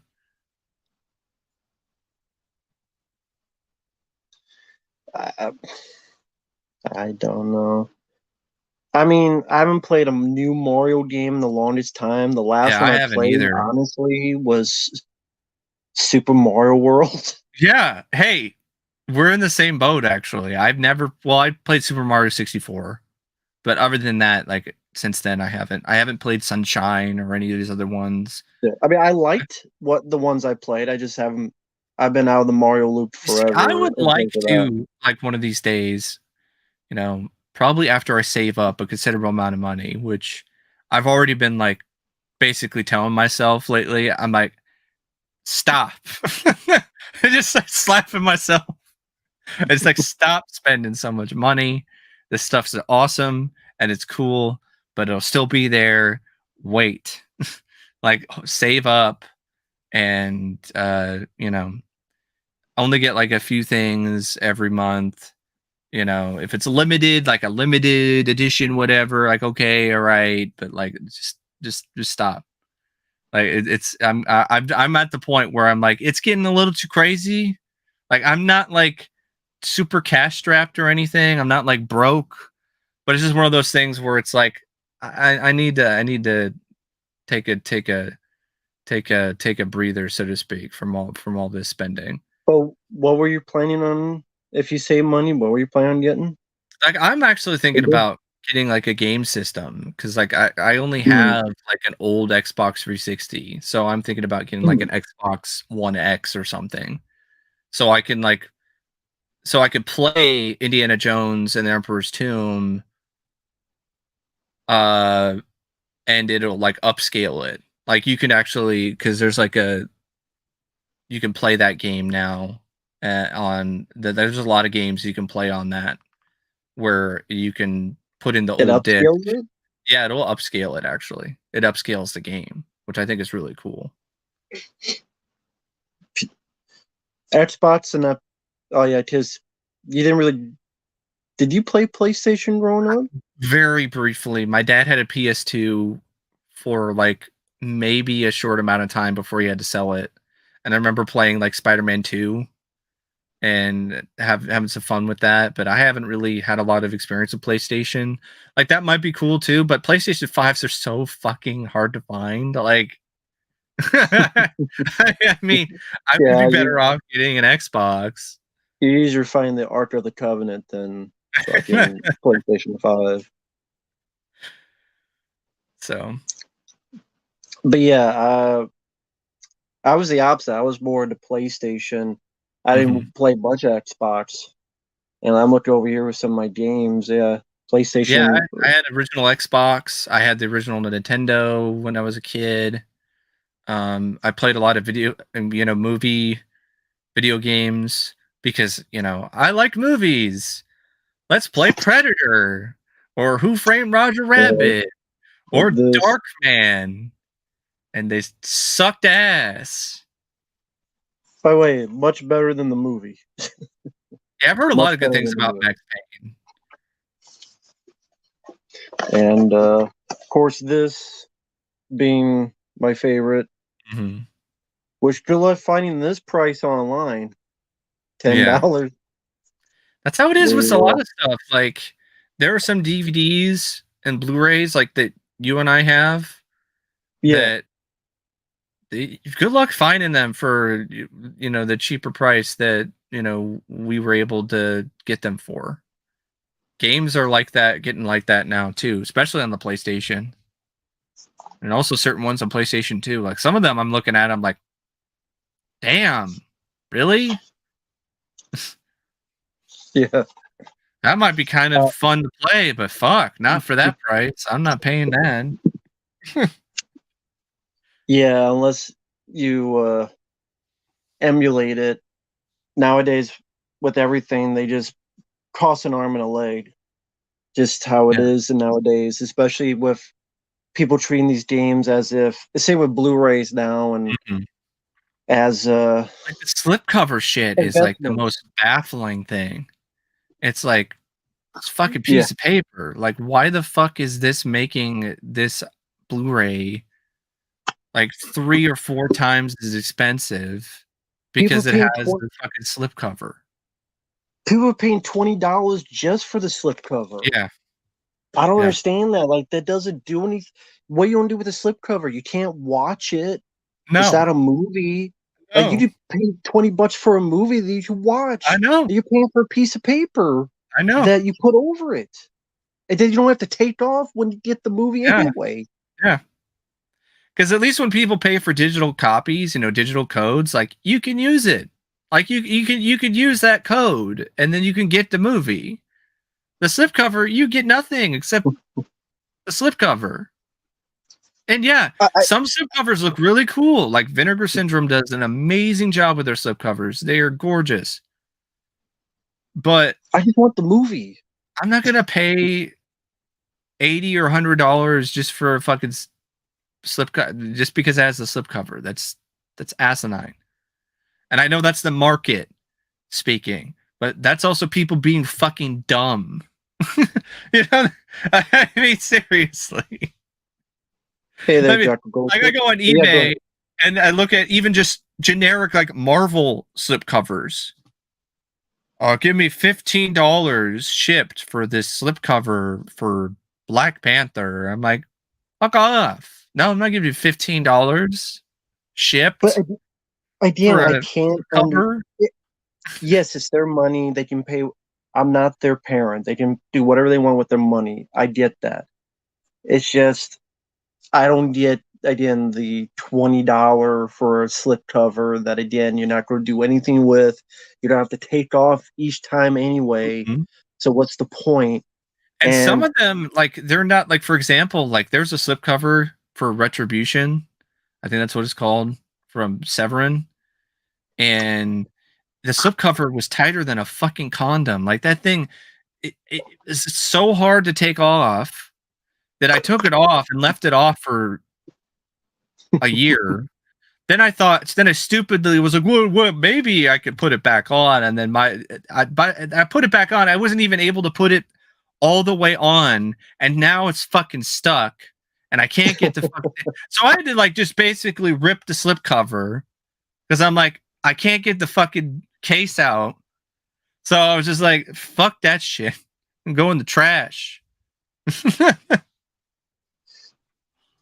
and that goes with it just goes with a lot of stuff. I mean, with Yeah. everything, it is a gimmick. I agree, Mr. D man, I agree. And with just how expensive things are getting more and more, I get it. It takes time and work to do these Blu-rays and I mean, movies. like, oh my But god, I have to have vampires at the slipcover, otherwise my collection is not complete. Or I feel it is like complete. You have the movie. I know, I know. And like it did to a point now, like it's costing like $50 for a movie. Yeah, And it was not cheap to do the lock in the pre order for the Texas Chainsaw Massacre 2 4K from Vinegar Syndrome. Definitely was not cheap. And and people they're doing Roadhouse as like a big collector's edition, and that's not cheap either.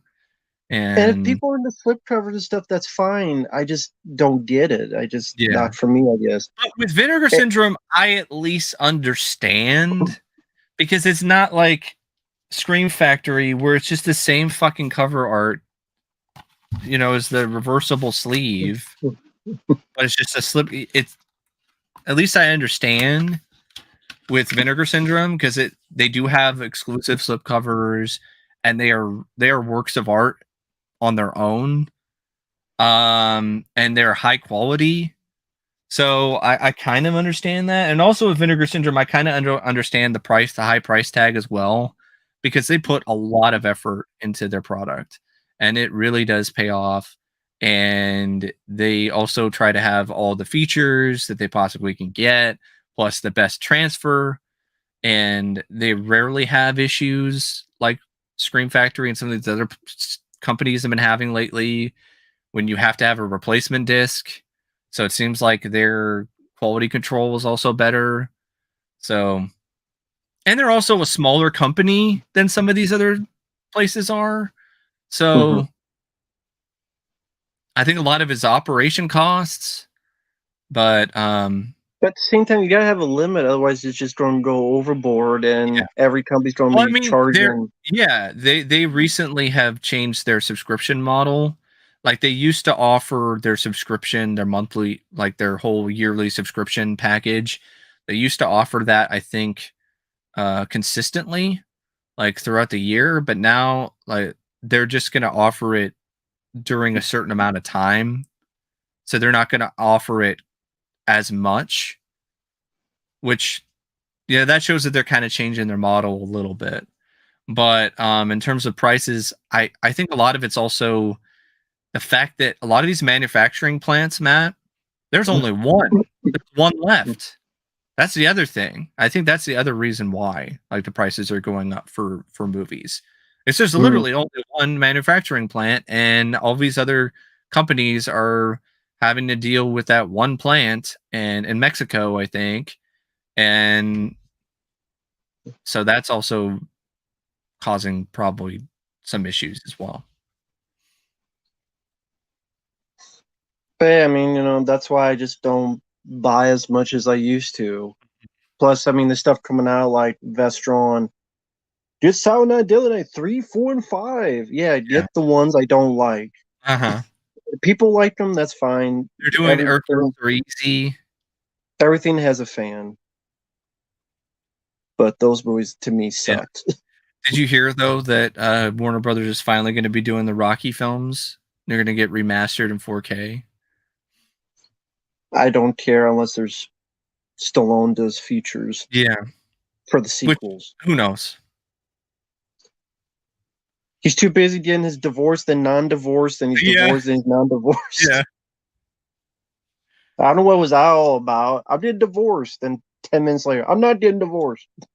I guess they worked it out, but They did. They did. oh, another funny thing is in November that documentary for It is coming out Yeah, I saw that. on Forgive me, Amazon folks. as I'm well. just grabbing some Doritos. Go ahead. The funny thing about that is, like, that's coming out in November. I bet a lot of those backers, they still never got their movie. Mm. The over 600 backers, and that's the thing that happens a lot, is that these people back these projects, and then they pretty much get told to go fuck themselves, and then people, like, there's like credits and screeners, and they didn't pay a dime, but the people that over 600 that paid for it, it's like, nah, you guys don't have to wait. Stop whining.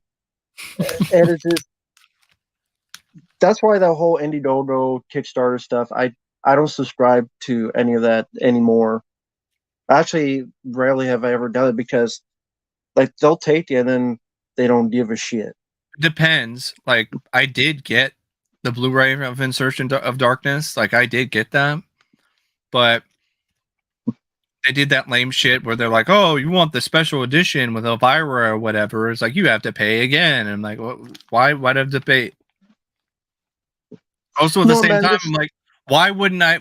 Like, why can't I just upgrade for a little bit extra? Why the fuck do I have to, like? That doesn't make any sense. And then on top of that, they put them on BDRs, like Blu-ray, custom Blu-ray discs. And there were people who got ones that were pressed later on in the printing run. And how much did that cost? I don't remember. I think it was free. They didn't charge you. But no, I mean the initial buy-in. Oh, it was expensive. It was fucking expensive. Like $80? Yeah, it was the digital copy was like 20 or 30 or something. And then like the physical copy was more than that. And I paid for both. So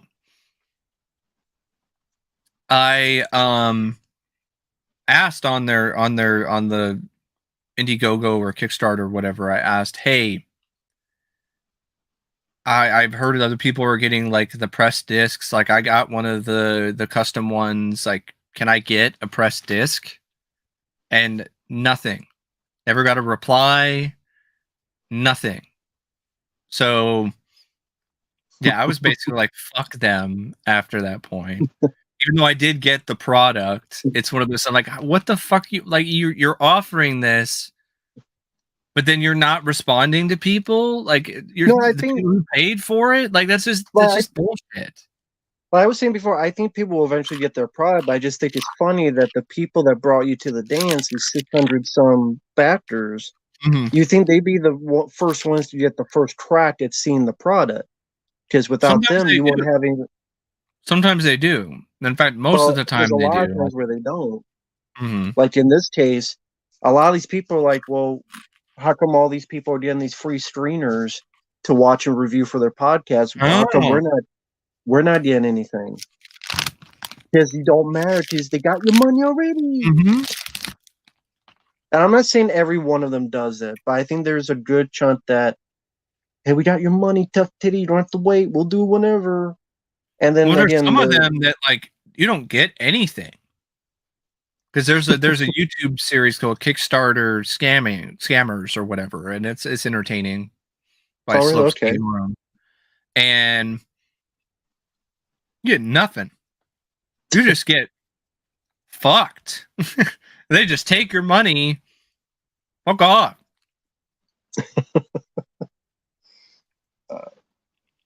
And that happens a lot on those crowdfunding platforms. These people who like just take your money and don't fucking do it. Project doesn't get made, It's like giving money to Spoonie on Patreon. Like you're that money's gone and you're not getting anything in return. Outlaw Johnny. Well, I mean, that's why. Maybe that's why he's called outlaw. He stole something. He stole your money. That's why he's an outlaw. That's what it was. Jesus Christ. Hey, Monteval, hope you're doing well. Yes. Yeah. Well,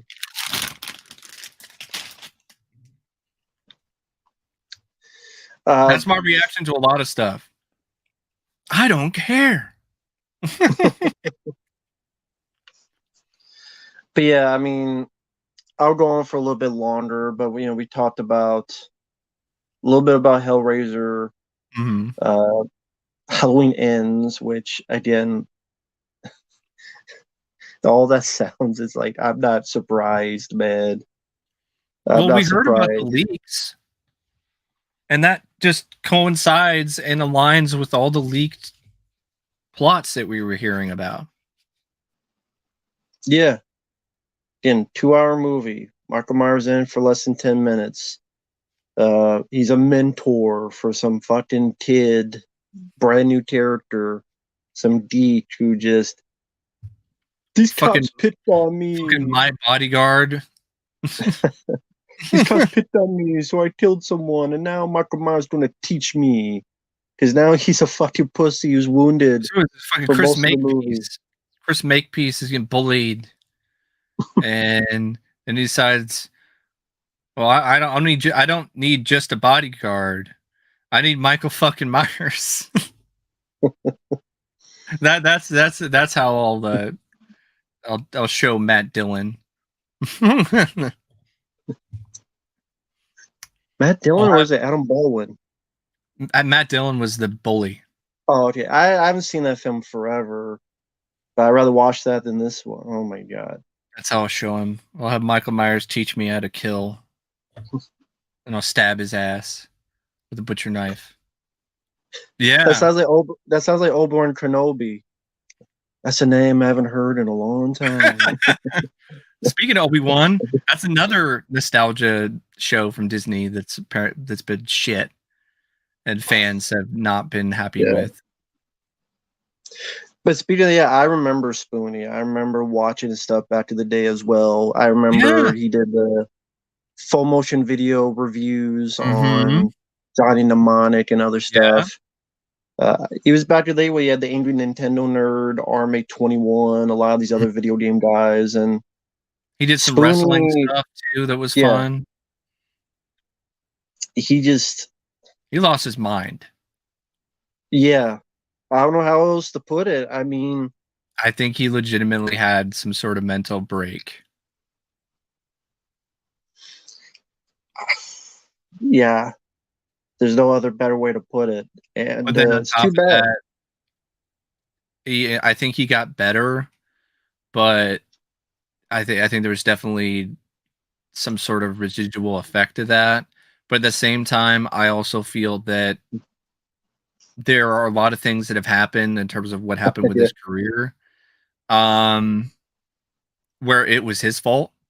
He didn't deliver on things, and on top of that, he treated people like shit. So, yeah, I remember the playthrough where someone, I think it was Alien Isolation, and it's like, "Don't tell me how to play. Don't tell me how to play." And it's like, well, they're not telling you the entire fucking thing beginning to end. I think what that was he's at that point. He was at that point in his YouTube career where his star had just completely crashed and burned, and he was just bitter. And I think that's how he is. He's just bitter. It's like, don't tell me how to play. I used to be blah blah blah. It's like, well, you're not anymore. So the thing is, he to apply himself, and he has still a lot of people subscribe to him. If he's like a simple review or simple this, I think he could change things around, but he doesn't want to. He got lazy too. He just started doing streams and other stuff like that. Didn't want to put effort into making content.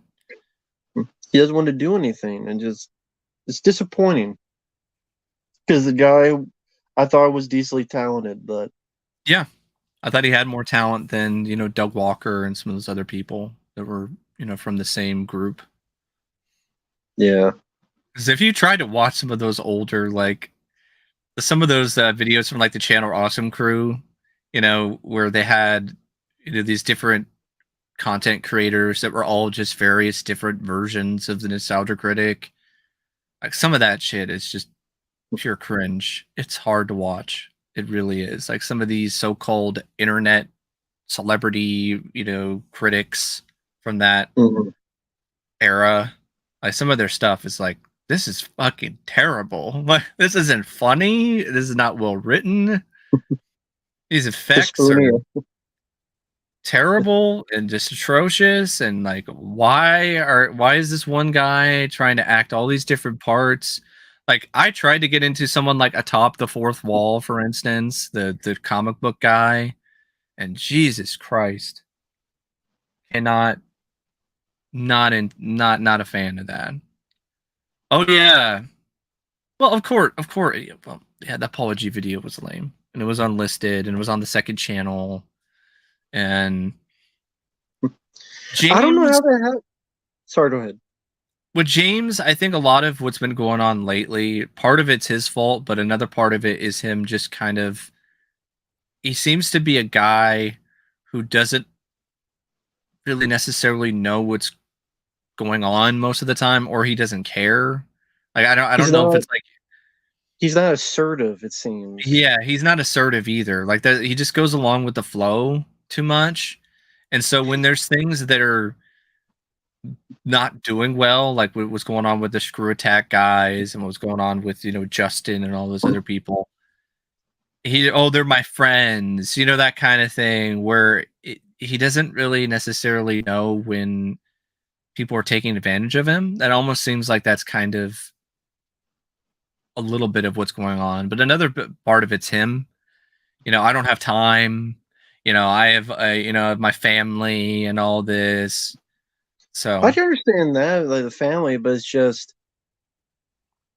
this is like his job at this mhm. point, and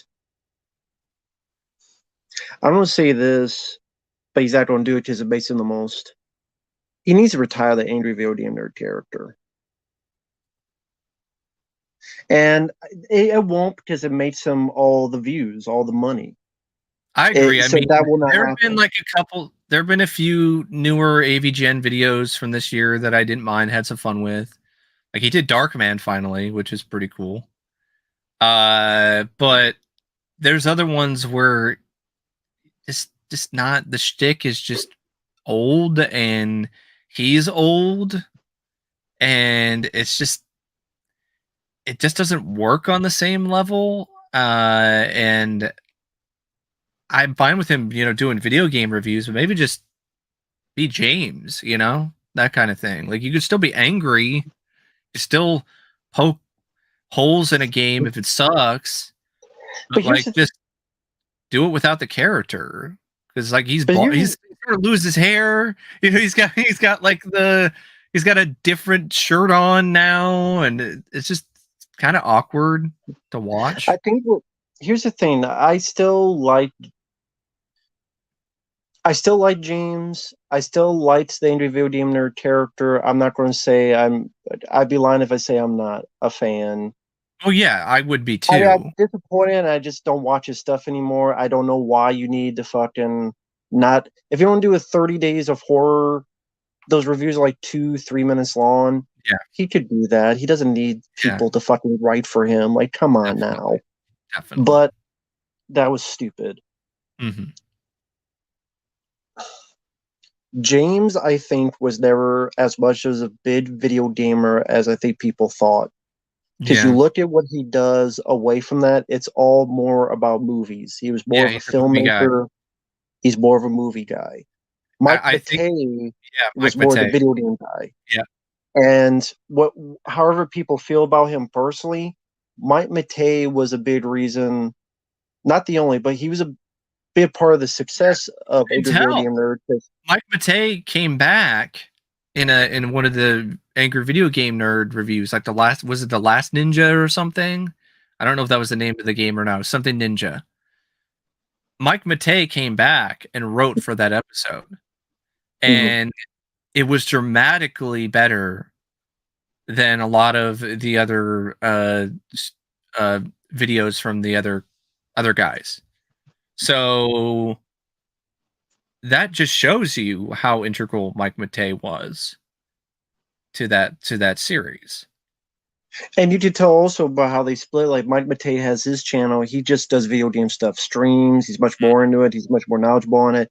I think for a good chunk of those older videos, he played the games. Yeah, I And also then think that what? Mike was Yeah, go more of ahead. the angry guy too, like Yeah, legitimately more of the angry video he game was nerd. the angry video game nerd. Mhm. I think James doesn't really get that mad. He did get upset, but he's more of an act. Yeah, And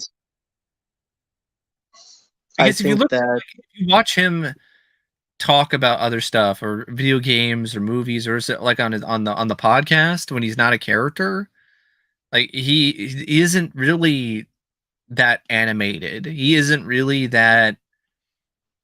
I wouldn't say he's not passionate. Sometimes he's not. That's for sure. Because there are some things that he talks about on the podcast where you tell he does not give a fuck, doesn't care. It's just one of those things where I don't think. Yeah, it's a lot. It's not as much energy.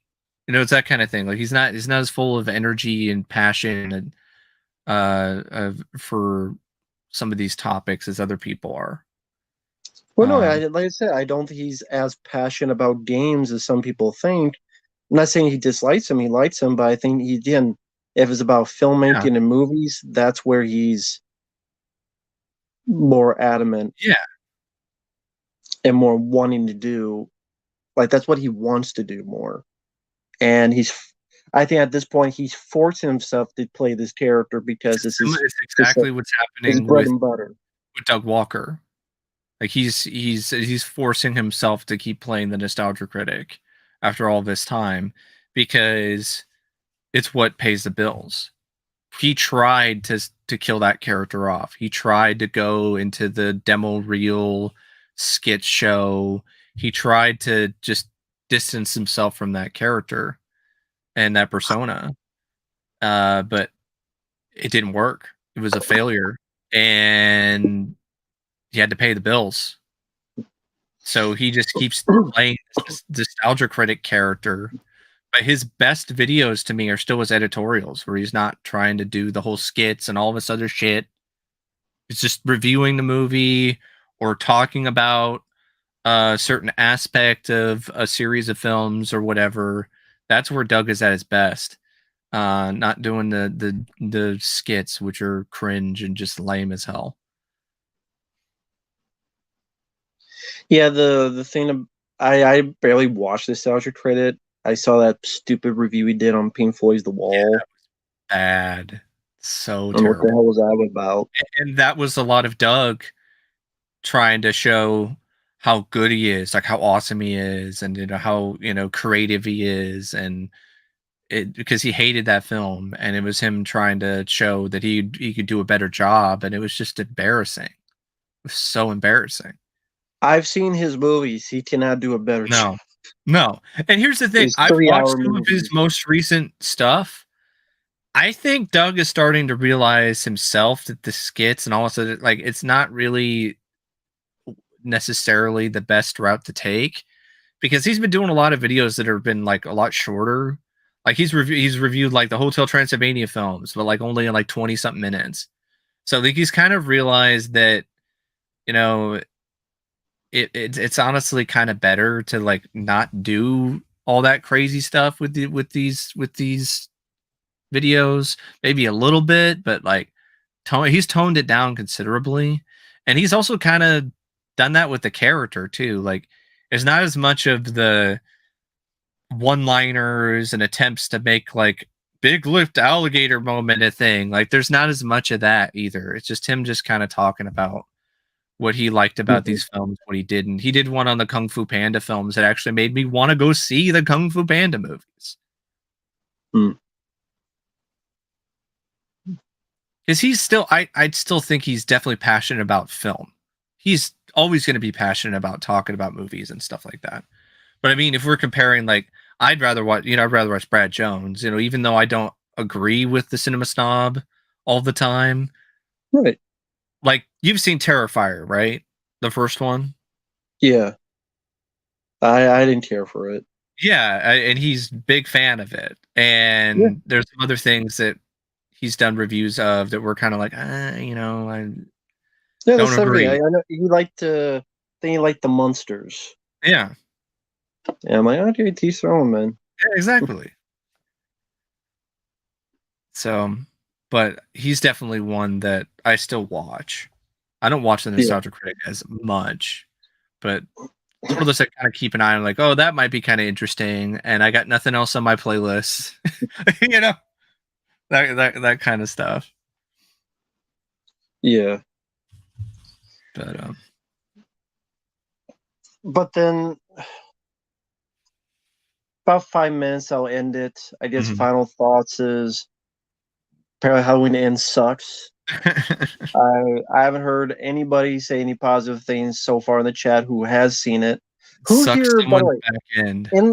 in the chat, who are the ones who have seen it? And just those comment. If you've seen it and give your brief thoughts on it. Maybe that could be like a good final stamp. Because again, I everything think I heard about is I shit. will probably watch it and review it sometime this October, because I know people want to hear my thoughts on it, and I'm pretty sure, I'm not 100%, but I'm pretty sure someone's probably going to, like, request that eventually. Hmm. You know it. You know they're going to. But, like, Matt, Halloween Ends. Mm. Well, yeah, that's ends. Corey begins. Yeah. But then he Well, I doesn't, just ended as 'cause well. he gets ended as well. Uh, fucking Halloween Ends, man. I, again, Jamie Lee Curtis and the director come out and say, we're going to make a film and it's going to piss people off. And they think that's good business tactics. Well, they think, like, negative publicity is still good publicity. But, like, this isn't the news. This isn't a newspaper column. This isn't the tabloids. This is a film franchise. There's a difference between the two. This isn't a PR thing. And you have spoilers from what people have mentioned. So if you don't want to hear it, beware. That's a 2 hour movie. That Michael Myers is in it for like 5-7 minutes total. That apparently he's so much of a pussy after the second film. He's that wounded and doesn't pop up to like 40 some minutes in. He's a mentor to some deep kid who got picked on by a cop. And kill for me, Jesse. No, that did better. Elm Street 2. Well, I Yeah. know I haven't seen it to be fair, so I can't say it, Well, but I mean, I I would mean, guess really, I Matt. would I guess I mean, like Elm Street 2 more. yeah, I would say I'm making a guess. the Educated percentage guess. of that being correct is about Yeah. 99.9%. And what the hell did they say the movie was about? It's about 2 hours. It's like a love Something about story, and then it's like a drama, and then it's a horror film for a little bit. yeah, it's like a teen Yeah. drama, and it's a comedy, then it's a horror, and then it's a blah blah blah. As about Corey and the granddaughter love story, and a new character we haven't seen before. You would think with a trilogy you build up that character for your Yeah. finale, It, but it's a it brand new character. Just even though I did like Halloween Kills more than you, because it doesn't really build up to anything other than an excuse for Michael Myers to be hurt in the third movie, it makes Halloween Kills worse. Because now it's no longer just like a middle section that's building up to something that feels like it's a cohesive whole when it comes to this trilogy. Now Halloween Kills is even more of just a bit of randomness that doesn't really have much of a connection to the first or the third film. That's what I thought when I first saw it, and yes, I was proven right. Yeah. He's an unstoppable killing machine, but then he's fucking down for the count for most of it, and a mentor. This is crazy. Michael Myers is a mentor. He's fucking Rocky Balboa in Rocky 5. He's mentoring Tommy Gunn. Tommy the Machine Gun. He's showing Corey the ropes, and then you're gonna have like what's his name, the promoter guy is gonna come in, and the Daunting wannabe. Yeah, and he's gonna take in America. He's gonna take Corey away from Michael.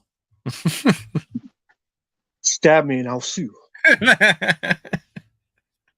Thanks once again, Bobby. Godzilla vs. Michael Myers, because it'd be like the Bambi versus Godzilla. Yeah, just 10 seconds. Fucking step on him. It'd be a 10-second movie would be better than a 2-hour movie. He probably did.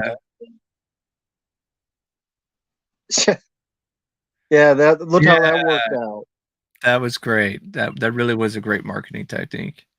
Look how that worked out. Yeah, she hates The Fog and Halloween 2 and road games, but then she was passed to these films. See what happened. Speaking of Ghostbusters 2016, if you think about it, that absolutely busted the career of pretty much everyone in that movie. I mean, Melissa McCarthy still did stuff afterwards, but what's the last film that she did that she was like a main star in? Like, I know she's going to be Ursula in the Little Mermaid reboot. What was that superhero movie she did? Yeah, but that was direct to streaming. Well, that was a direct streaming film that she was able to do because her husband directed it.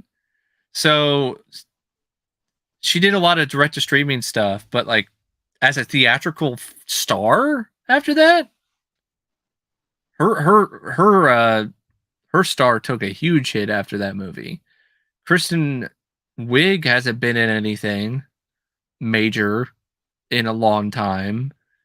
They tried to make Kate McKinnon into a thing, and that didn't work out. She did that Spy Who Dumped Me movie, and it got dumped in theaters, and it got dumped on by critics and audiences.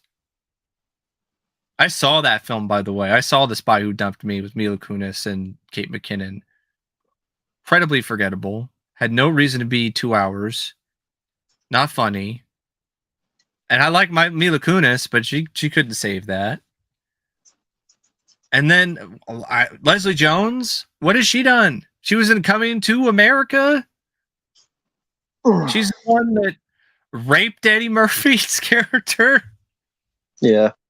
And no, I'm thinking of Thunder Force. That's the superhero movie she starred in. Thunder Force. Oh, she had a cameo. Oh yeah, she had a cameo in the Thor. It was a cameo. Yeah. The fat But the movie I'm talking about is Thunder Force. 2021 superhero movie she was in by her husband, directed it. Yeah. I think it was. But yeah, she was in that movie Super Intelligence. Oh yeah. But yeah, Leslie Jones did a whole lot. And then with SNL, like Kate McKinnon, she's left SNL. A bunch of people have left SNL this year. Speaking of SNL, I want to share this story. Because not everyone watches Good Mythical Morning. I don't know if those of you who are watching watch that YouTube show or not. I like the show, Rhett and Link. Watch it pretty much every time they upload an episode. They did one recently where they played a game with Seth Green. And the game was to like tell the truth or you eat something nasty. And Seth Green told the truth about honestly, the question was like, what was one of the worst experiences you've had with a celebrity? Seth Green told this story about Bill Murray that is not shocking because Bill Murray is well known for being a dick, but the level of dickishness from even Hmm. Bill Murray here was pretty surprising. So Seth Green, he's talking about the time when he was on SNL. He was 9 years old. He was doing a skit, Hmm. and Eddie Murphy was there, and I think it was like in the 80s probably, because if Eddie Murphy was on the cast, then it would have been in the 80s. Bill Murray was hosting, Hmm. and they were sitting in this room watching TV, waiting for the show to start or something like that. And Seth, he was just sitting on the edge of the couch on like the arm, and he wasn't really taking up that much space. And Bill Murray comes in, and he's like, "That's my seat. Get out of my chair." And Seth Green, even though he's a kid, he's 9 years old. He's like, "What? No, there's plenty of space. This is Yeah. this entire couch. Like, what?" And Bill Murray just would not put it. Would not let it go. He was just being a total asshole about it. And then he grabbed 9-year-old Seth Green and picked him up by his ankles and carried him and lifted him over like a trash can, and he called him trash and then dropped him in the trash can. I mean, Jesus fucking Christ. You What know what? I can an see that asshole. happening, and I'm not surprised. I'm not surprised, honestly. And Seth Green gets out of the trash can. He's like crying. He's 9 years old. Yeah. Bill Murray has dropped him in the trash and acted like a piece of trash to him. And he's supposed to do this skit. And understandably, he's like, I don't know if I can go on. But Eddie, he was really cool. And so was like Tim Kazurinsky. And they basically managed to get him to feel better enough to go and do the skit. And, basically try to tell him, Bill is a dick that doesn't reflect all of us. And we're sorry about that. But the show must go on type thing. Well, didn't Bill Murray get a lot of like allegations recently about Yeah, other he did. stuff? He did. Yeah, he Yeah. got fired from one of the films or one of the things he was working on as a result of that. I'll be But right back. But weren't there other stories of Bill Murray being a dick to people? yeah, yeah, there's plenty of stories out there. But there's also Uh, stories of him being kind of cool, out yeah. of the blue to people. But it's just he's Feel free to keep going on that. I'll be right back. I gotta do something real quick. okay. So yeah, I thought that was a crazy story, definitely worth sharing because I was like, wow, you kidding me? You fucking kidding me, Bill Murray? A 9-year-old kid? Like, what are you doing, man? Um, I can't see the chat because I'm on StreamYard, so I can't see what anybody is like asking or anything like that. But yeah, Bill Murray, man. Like Bill Murray, I do like a lot of his films. I think he's a very talented actor, very talented comedian. But he definitely doesn't seem like the best guy. That's definitely for sure. And it doesn't seem like he's learned a whole lot over the years either. The whole thing with him and Harold Ramis just being a dick to him and acting like he's dead to him until Harold was sick and dying, and then he gave a shit. It is pretty troubling. But when you know the truth, the history, all the stories about Bill and his interactions with other people, then it's not too surprising.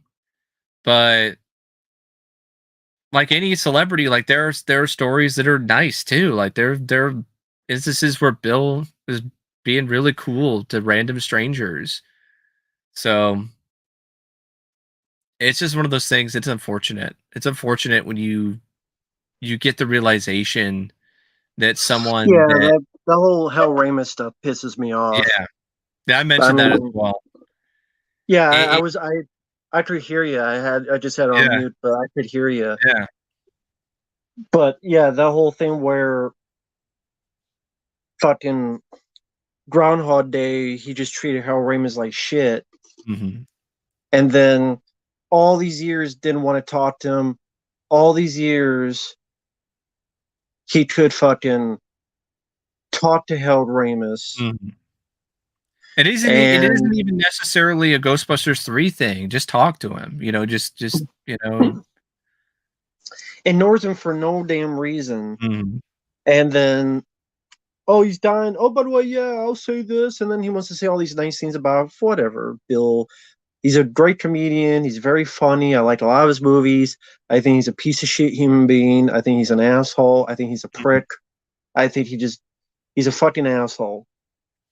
Just how I just Yeah, my and honest opinion, he's I a was just fucking mentioning dickhead. that yeah, it's just unfortunate when you get the realization that someone like that an actor or someone else in the public eye, you get the realization that they are a prick or they are, a total jerk.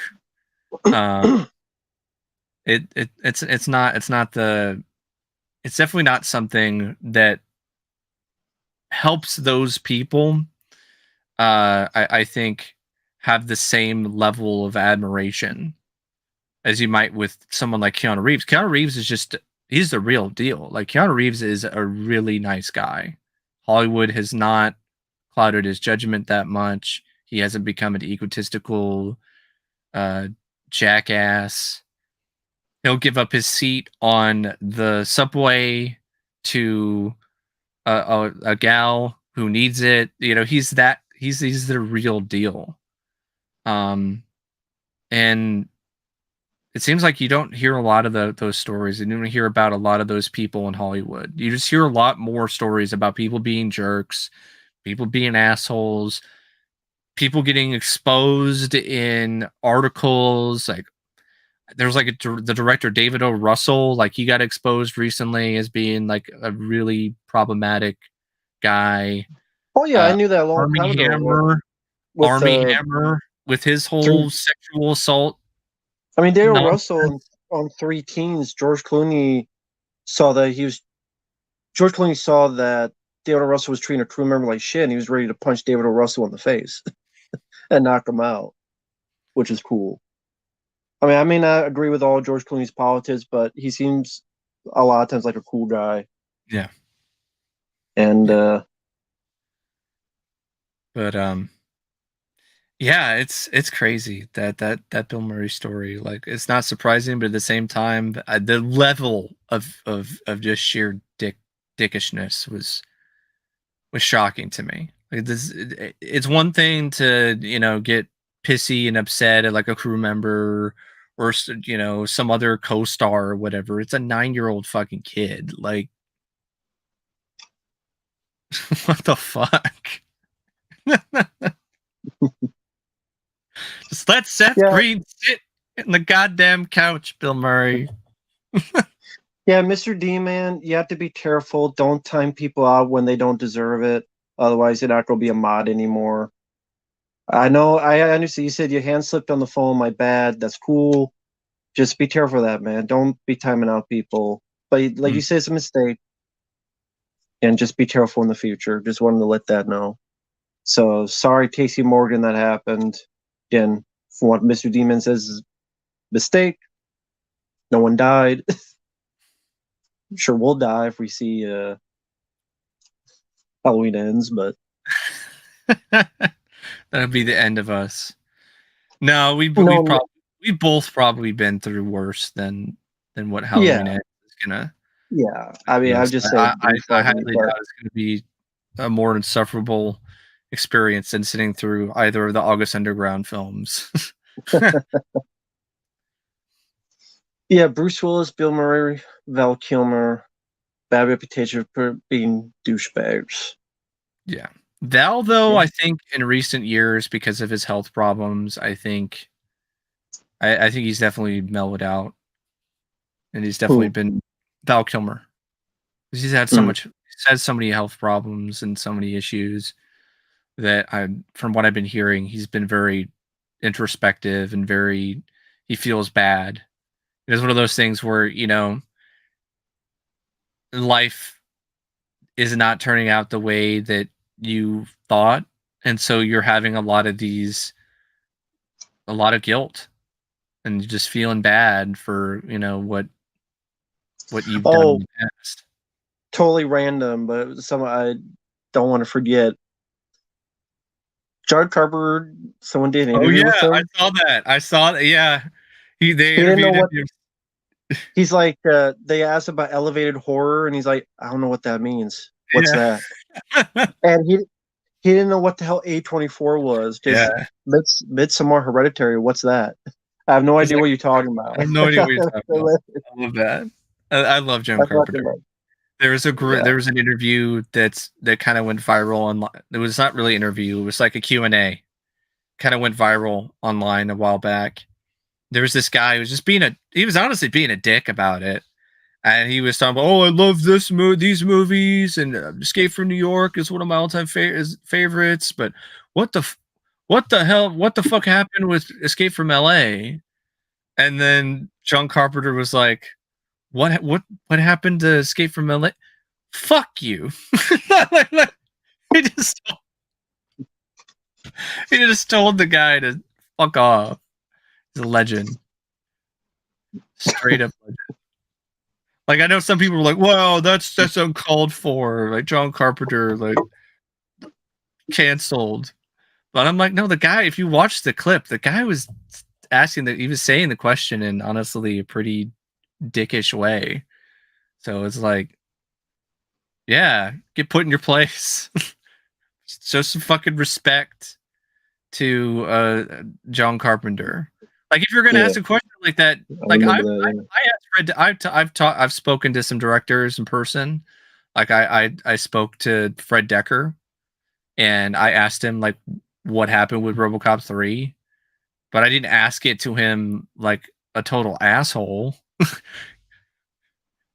Knowing me, if this is why I can't meet people, because knowing me, I'd be like, "What the fuck happened with the Predator? Why'd you write that shit?" And then we'd have like a streaming match. What the fuck was this?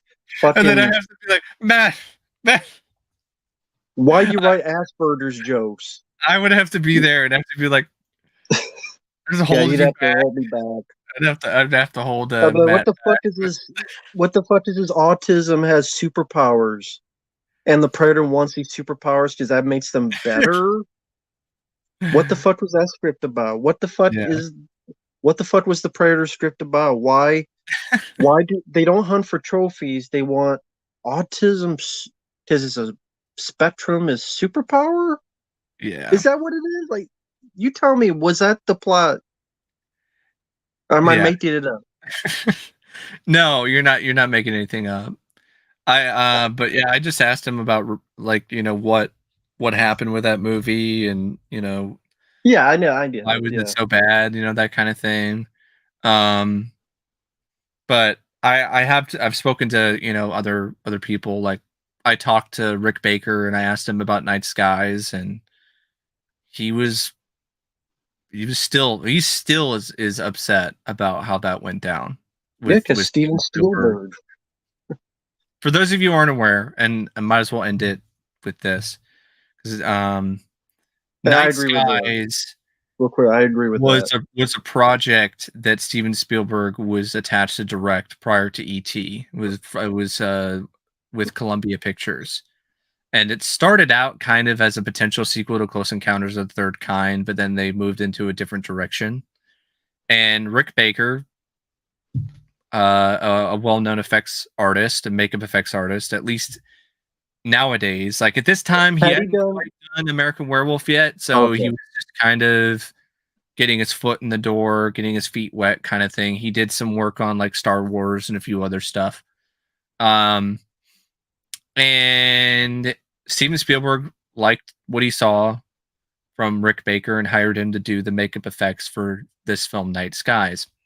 And Rick Baker, he was ahead of the game. He was working with animatronics and doing some really revolutionary, cutting edge stuff for these creatures, for these alien puppets that he was working on for Night Skies. And Spielberg was blown away. He loved it. He was really impressed with it. And so Night Skies is in pre-production. Rick Baker's spending all of his time and effort working on these aliens. Really excited to work with Steven Spielberg. I mean, who wouldn't be? I mean, Rick Baker at this time, I think he was only in his 20s or something. He's a young man, and he's getting to work with Steven Spielberg. That's a dream come true. And Spielberg is shooting, I think, Raiders, and he is having second thoughts about Night Skies because it's a darker film. It deals with these aliens who show up at a farmhouse and more of a horror movie. Yeah, Steven And Spielberg wanted to be a nicer movie, and he Yeah. fucking he stole Rick Baker's designs for E.T. yeah, so he changed his mind, decided to do E.T. Because he was shooting Raiders, changed his mind. I think Kathleen Kennedy or was Mathis, I think it was someone, either his wife or it was Kathleen Kennedy he was talking with, and basically changed his mind and decided to do E.T.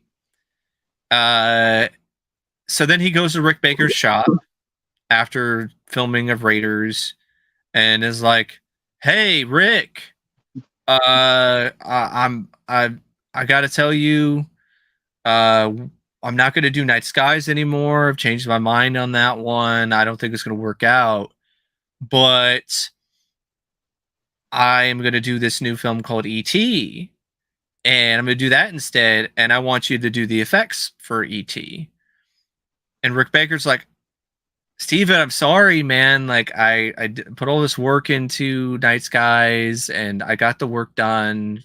And I've already got obligations to do effects work for An American Werewolf in London." And Spielberg was a total douchebag to Rick Baker.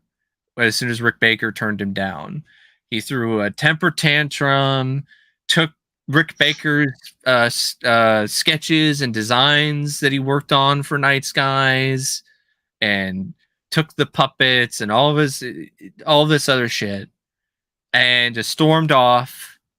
And then Spielberg is like leaking shit to the press because there's no one else that would be leaking any of this shit to the press about like thousands of dollars being spent on ineffective or bad prototypes for ET. And then to make matters even worse, now you can see these photos, these sketches and stuff like that. There is an image of one of the aliens that was going to be in Night Skies. It looks like E.T. if you just add a little bit here and a little bit here. Yeah. It's E.T. Yeah, it is. It's fucking E.T. It's the Which same then that design. other guy won the Oscar for. Yeah, Carlo Rambaldi won an Oscar for E.T. And the design was essentially Rick Baker's. So I spoke to him in person and asked him about that, and you could tell that he said I was disappointed. Like he was just being kind. Well, yeah, but you could kind of like tell from his body language and like the way that he was saying and explaining things that he's understandably still pissed about how everything, went down. He even talked about the way that, things were being said in the press about, oh, it was a failed prototype and whatever. And it was, and so, yeah, it's not the most interesting story for everyone, but I've always thought it was a very interesting tale from the first time I heard it, because you rarely ever hear anything bad about Spielberg, about him acting in any kind of way other than being a saint. Well, was it him with the novel? Like the writer was fired? Yeah, the writer was fault. Yeah, the novelization. Okay. The original writer for the novelization of Poltergeist. He was fired because he left like a note saying that the tornado scene was dumb. He thought it was dumb, and Spielberg found out about it and then got the guy fired because he thought the tornado sequence was dumb. He just criticized the tornado scene, and then Spielberg was like, "Fuck that guy, he's out of a job." Yeah. No. And then the people that were interviewing for Poltergeist, like Tracy Nelson, and he put a stop to that as well. Yeah, Joe Beth Williams and Richard Edlund. It's confirmed that they did interviews for the Poltergeist special edition that never was.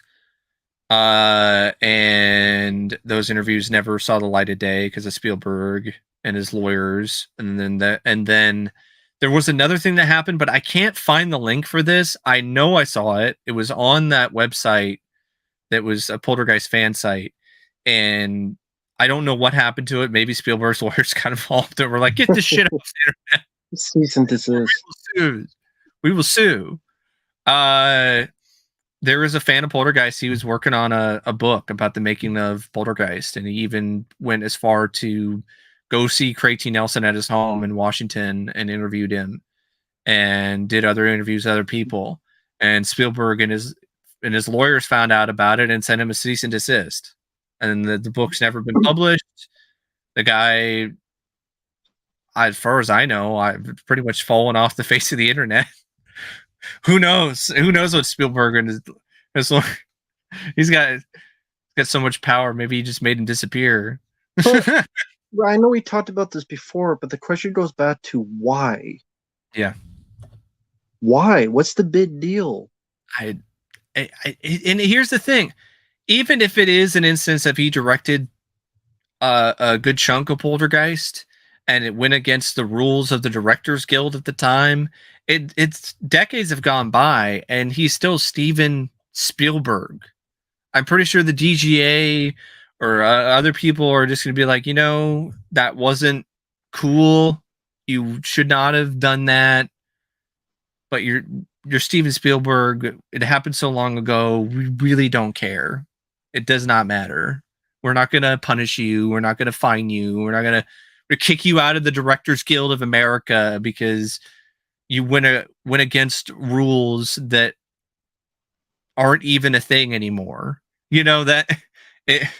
So it is one of those things that's like, why? Because it still happens to this day. That's why the Poltergeist special edition and the 4K release, the anniversary or whatever, that doesn't have any new features either. It just has the featurette from the Laserdisc. That's it. I know some people try to explain it. Well, that's Warner Brothers because they don't want to put effort and money into doing features. I'm like, yeah, that's maybe part of it. That's not the whole thing. No.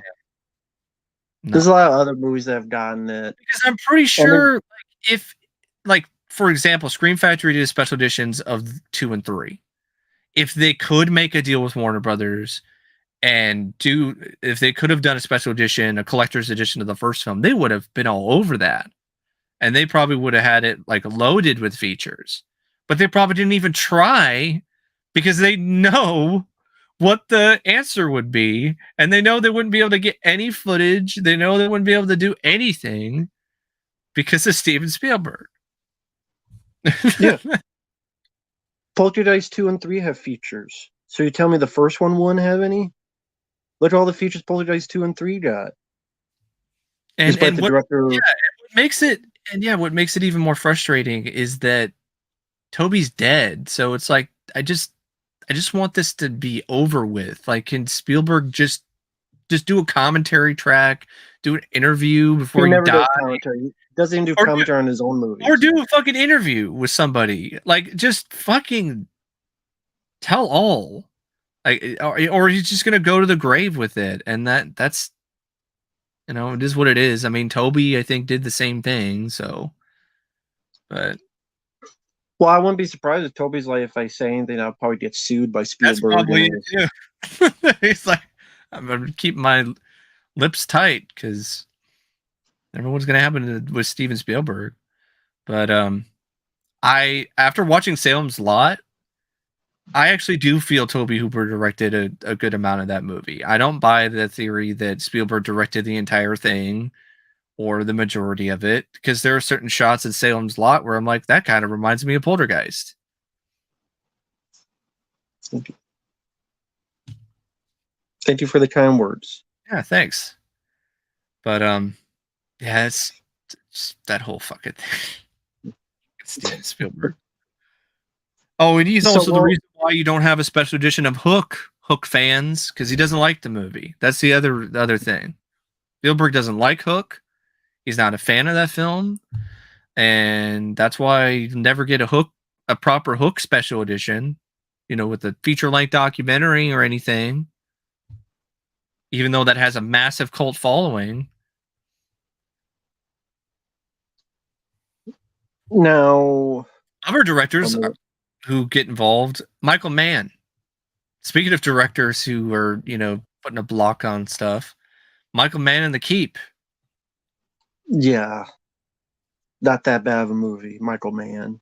It's better than fucking Public Enemies or what was that, Black Hat that no one remembers? Or Miami Vice's movie. Better than Miami Vice movie, that's for sure. Because I don't buy it's just rights or music. That doesn't fly to me. There's going to be something more to it.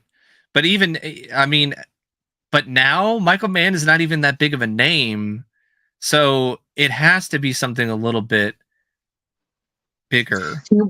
He liked the Peter Pan story. I didn't like the final result. I forget what the details he said. He didn't like how it turned writing out. And what? So it's something about like the script and like the way it looked. Like he thought it looked too much like a stage play or something. And there were other things that he took issue with. I know he didn't get along with Julia Roberts, Tinkerbell. She sounded like she was a head case at that point in time in her career anyway. I don't think it's like one of the only times she was difficult to work with at that point in time. Yeah, he wanted to make a Peter Pan movie and work with people like Robin Williams and such, but yeah, there's a lot of directors that they think they'll like a film, they don't like the way it turned out. And some of them, they're right. I feel bad for Neil. I mean, the Hellboy remake, the reboot or whatever, I've heard it's trash or it's below average. It's not good. But I feel bad for Neil Marshall, because from what I've been hearing, he was just completely screwed over by Lionsgate. Like they took the film away from him, all this other stuff, post-production edits, all these other changes that he didn't sign off on and didn't want, and turned the film into this just mess that was not what he had envisioned it to be. Yeah, the tone is all over the place. It'll go from a scene where Hellboy enters like this freezer, this thing where there's like hanging dead kids. And the scene before or after is him chasing like a baby around a house like it was Son of the Mask. Like that's not really a consistent tone. No. It's like whiplash. Exactly. Neil Marshall, speaking of him, might as well talk about this. Did you see the trailer for what was it? The most recent film? He just did a new creature feature movie. No, I don't know anything about it. Yeah, the trailer, it dropped recently. It's called The Lair. No, never heard of it. I saw the trailer, folks. It looks really cheap. It stars his wife. And it seems like another bit of nepotism. His wife. What's these people doing to wives? Like Rob Zombie puts his wife, and there's Paul Wild Stallion Anderson put his wife. Everything. Rob Zombie's wife. The only Sherry Moon Zombie has never been casted in any other movie, as far as I know. She's only cast in Rob Zombie films. Well, from what I understand, she doesn't even want to do it. Rob is the one who wants her in these movies. Guess the poutine must be worth it. I guess so. And then like At least with Paul Mila Wildstone Jovovich, Anderson at least with with Mila her, Jovovich. she's actually a decent actress. Like she has a Who? screen presence. Mila Jovovich. Like, I don't know about that, but that's well, cool. compared to Chris Hemsworth's wife, right? Oh yeah, Interceptor. I forgot about Yeah, that movie. compared to her, if you see the trailer for The Lair, compared to Neil Marshall's wife, she's got charisma and screen presence. Yeah, Neil That's Marshall has bad. his That's bad wife then. starring in the film, and the initial results to me are not good. Not a good actress, and then it's definitely cheap. And then there's other actors in it that are delivering bad performances, and it seems like Dog Soldiers, but worse. You know, like, oh, a team of mercenaries, a team of Well, but people. bad because Dog Soldiers is a good movie. So you're like Dog Yeah, Soldiers, but bad. yeah, Dog Soldiers, but bad. That's what I meant. Yeah, Dog Soldiers, Great. like a really bad version of it. But there's some practical stuff, but the trailer did not sell me. It looked like a bad movie, and I like Neil Marshall. So, Great. like, lines of dialogue that are legitimately cheesy. Like, I know you and I don't like using that word, but the Overused, but one-liners in this trailer definitely fit that term. great. What's with people that keep casting their wives in this shit? Like they really think I guess I'm gonna get some really good poontang after she did this movie and she's gonna repay me with a lot of horizontal fandandos. I don't fucking know, man. Like the best actress you found happens to be the one that you're married to. That's convenient. Fucking hell, man. They want to Brownie make them a points. star. That type of brownie point. They want to make them a star. I'll let you do it in the ass if you cast me in this. There's your brownie points. This time you get the other hole if you let me Oh be my in the god. movie. Getting pegged like a Deadpool.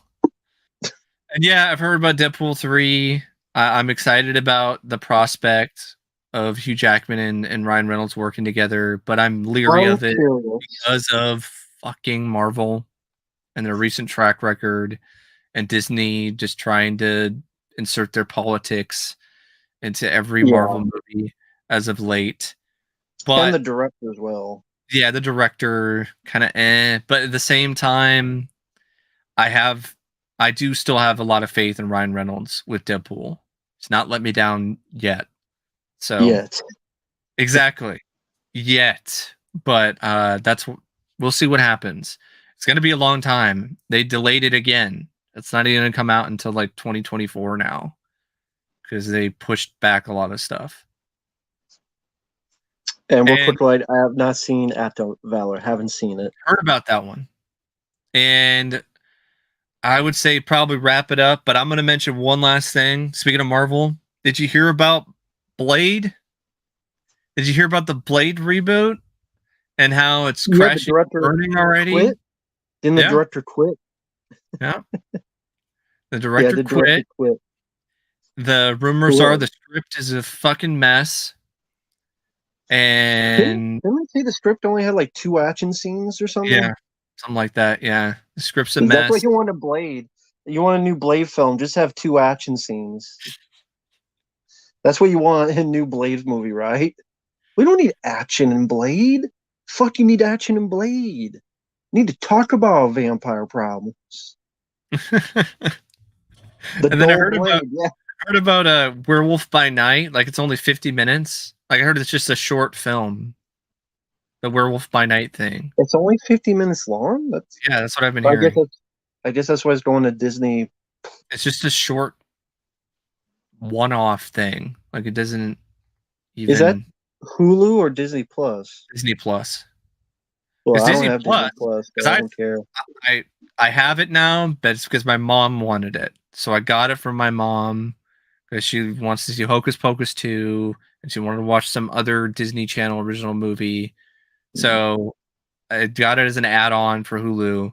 And when I signed up Mhm. for it, it did this whole thing like, do you want to set your age, you want to set your guidelines to mature, or do you want to like, Mhm. so they have a specific thing now in Disney Plus where you can set it so it's kid friendly and then set it so it's not.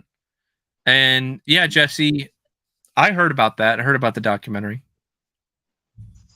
I'd watch Yeah, it. that's cool. Yeah, I'd love to see that.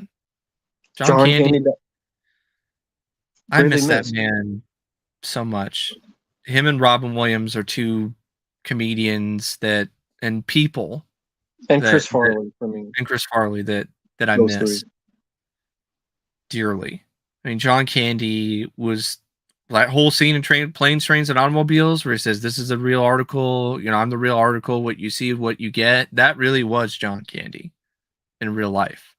Like the man would go out of his way to help strangers, you know, with their move. Their car breaks down or something. John Candy would go out of his way to help them. He loved his fans. Always went out of his way to make his fans happy.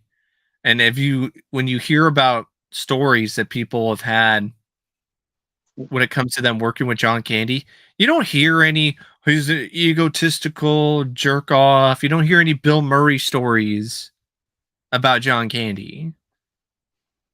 I mean, the man, he did party. He was a drinker. You know, he did a lot of that kind of stuff. But you never heard anything about any of that making it so he was just a miserable piece of shit human being. I And a mean, documentary for him is long overdue.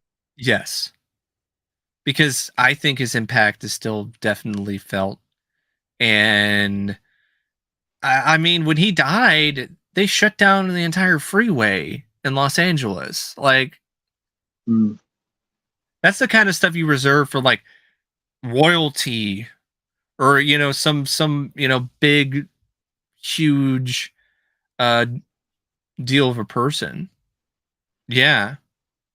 Yeah, I hear that a lot. I have this book that a fan wrote about John Candy, and there's a lot of different stories from different people who work with John, just saying just the nicest things about him.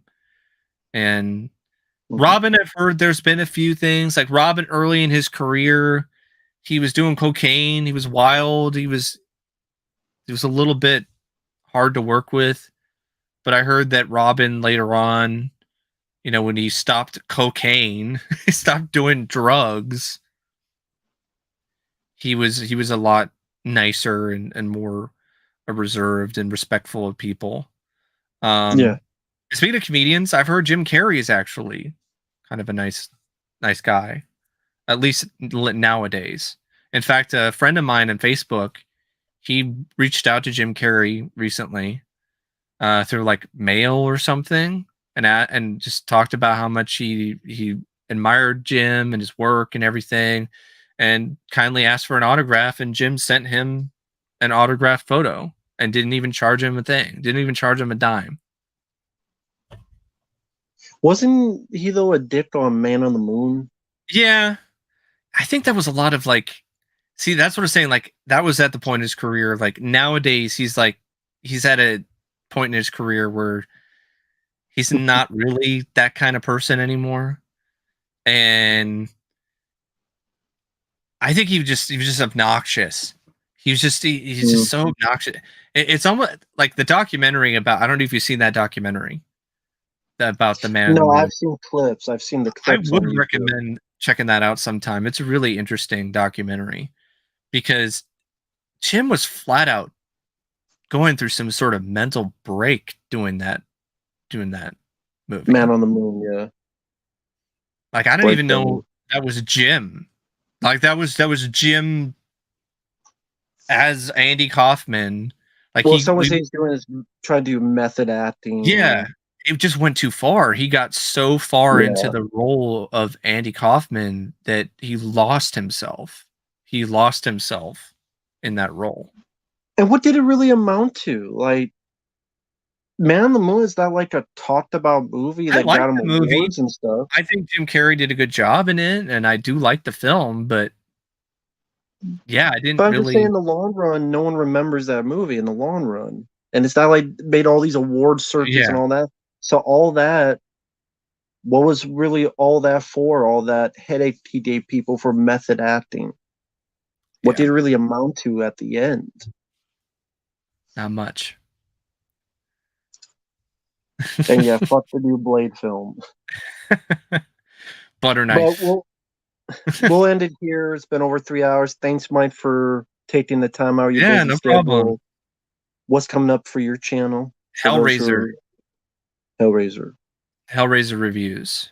I got review of the first one. I need to record that as well as like the second one, as well as the other sequels. Of course, the new one.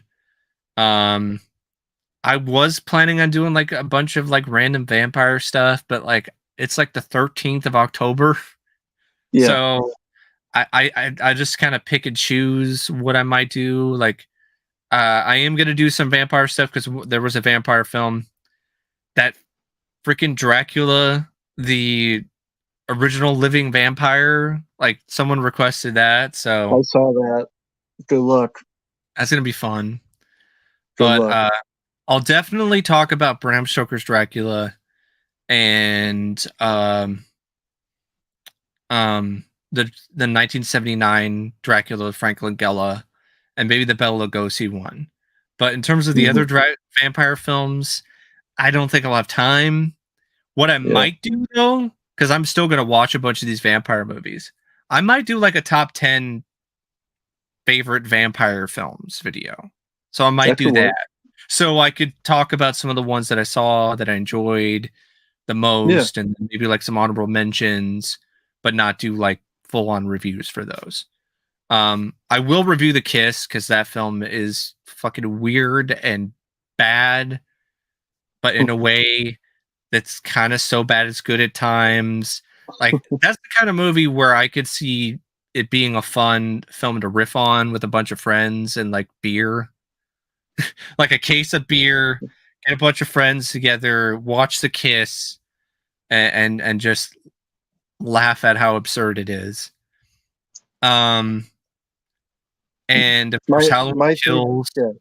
My three favorites: Front Dusk Till Dawn, Fright Night, probably then The Lost Boys. Yeah. Day Um, Shift was fun. I mean, that's a vampire movie. You yeah. saw that, Yeah, I saw that one. That was fun too. I probably wouldn't be in my top 10. It'd be in the right? honorable mentions group, but that was enjoyable. But yeah, The Kiss, I'll definitely talk about that because it's kind of obscure and that's right up my alley. And I don't quite know if I'll talk about Fear maybe sometime, but I don't know. And in terms of some other horror stuff, I do want to definitely. I'll watch Halloween Ends and I'll talk about that, and I'll also do the Monsters because Good luck with that. I know that would do well. Like one of my more recent But decent why videos in torture terms of yourself? views, because I know someone's going to request it eventually anyway. Well, wait So till they do it and save your sanity.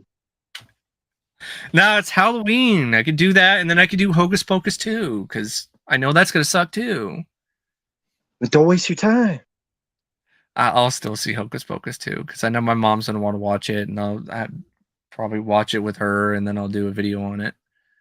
Um, but this month I will be seeing the Blob remake in the theater in 35 millimeter, so I think that more than makes up for whatever shit Exactly. I decided to watch. That's a Halloween recommendation. The Blob, 1988. Go watch Yes, that movie. Fuck yes. Halloween Ends. Go watch the Blob remake instead. Germ warfare test. They fucked up.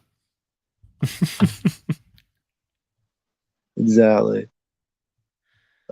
But thank you guys for watching. Take care, guys. And we will see you in the next one. Later. See ya.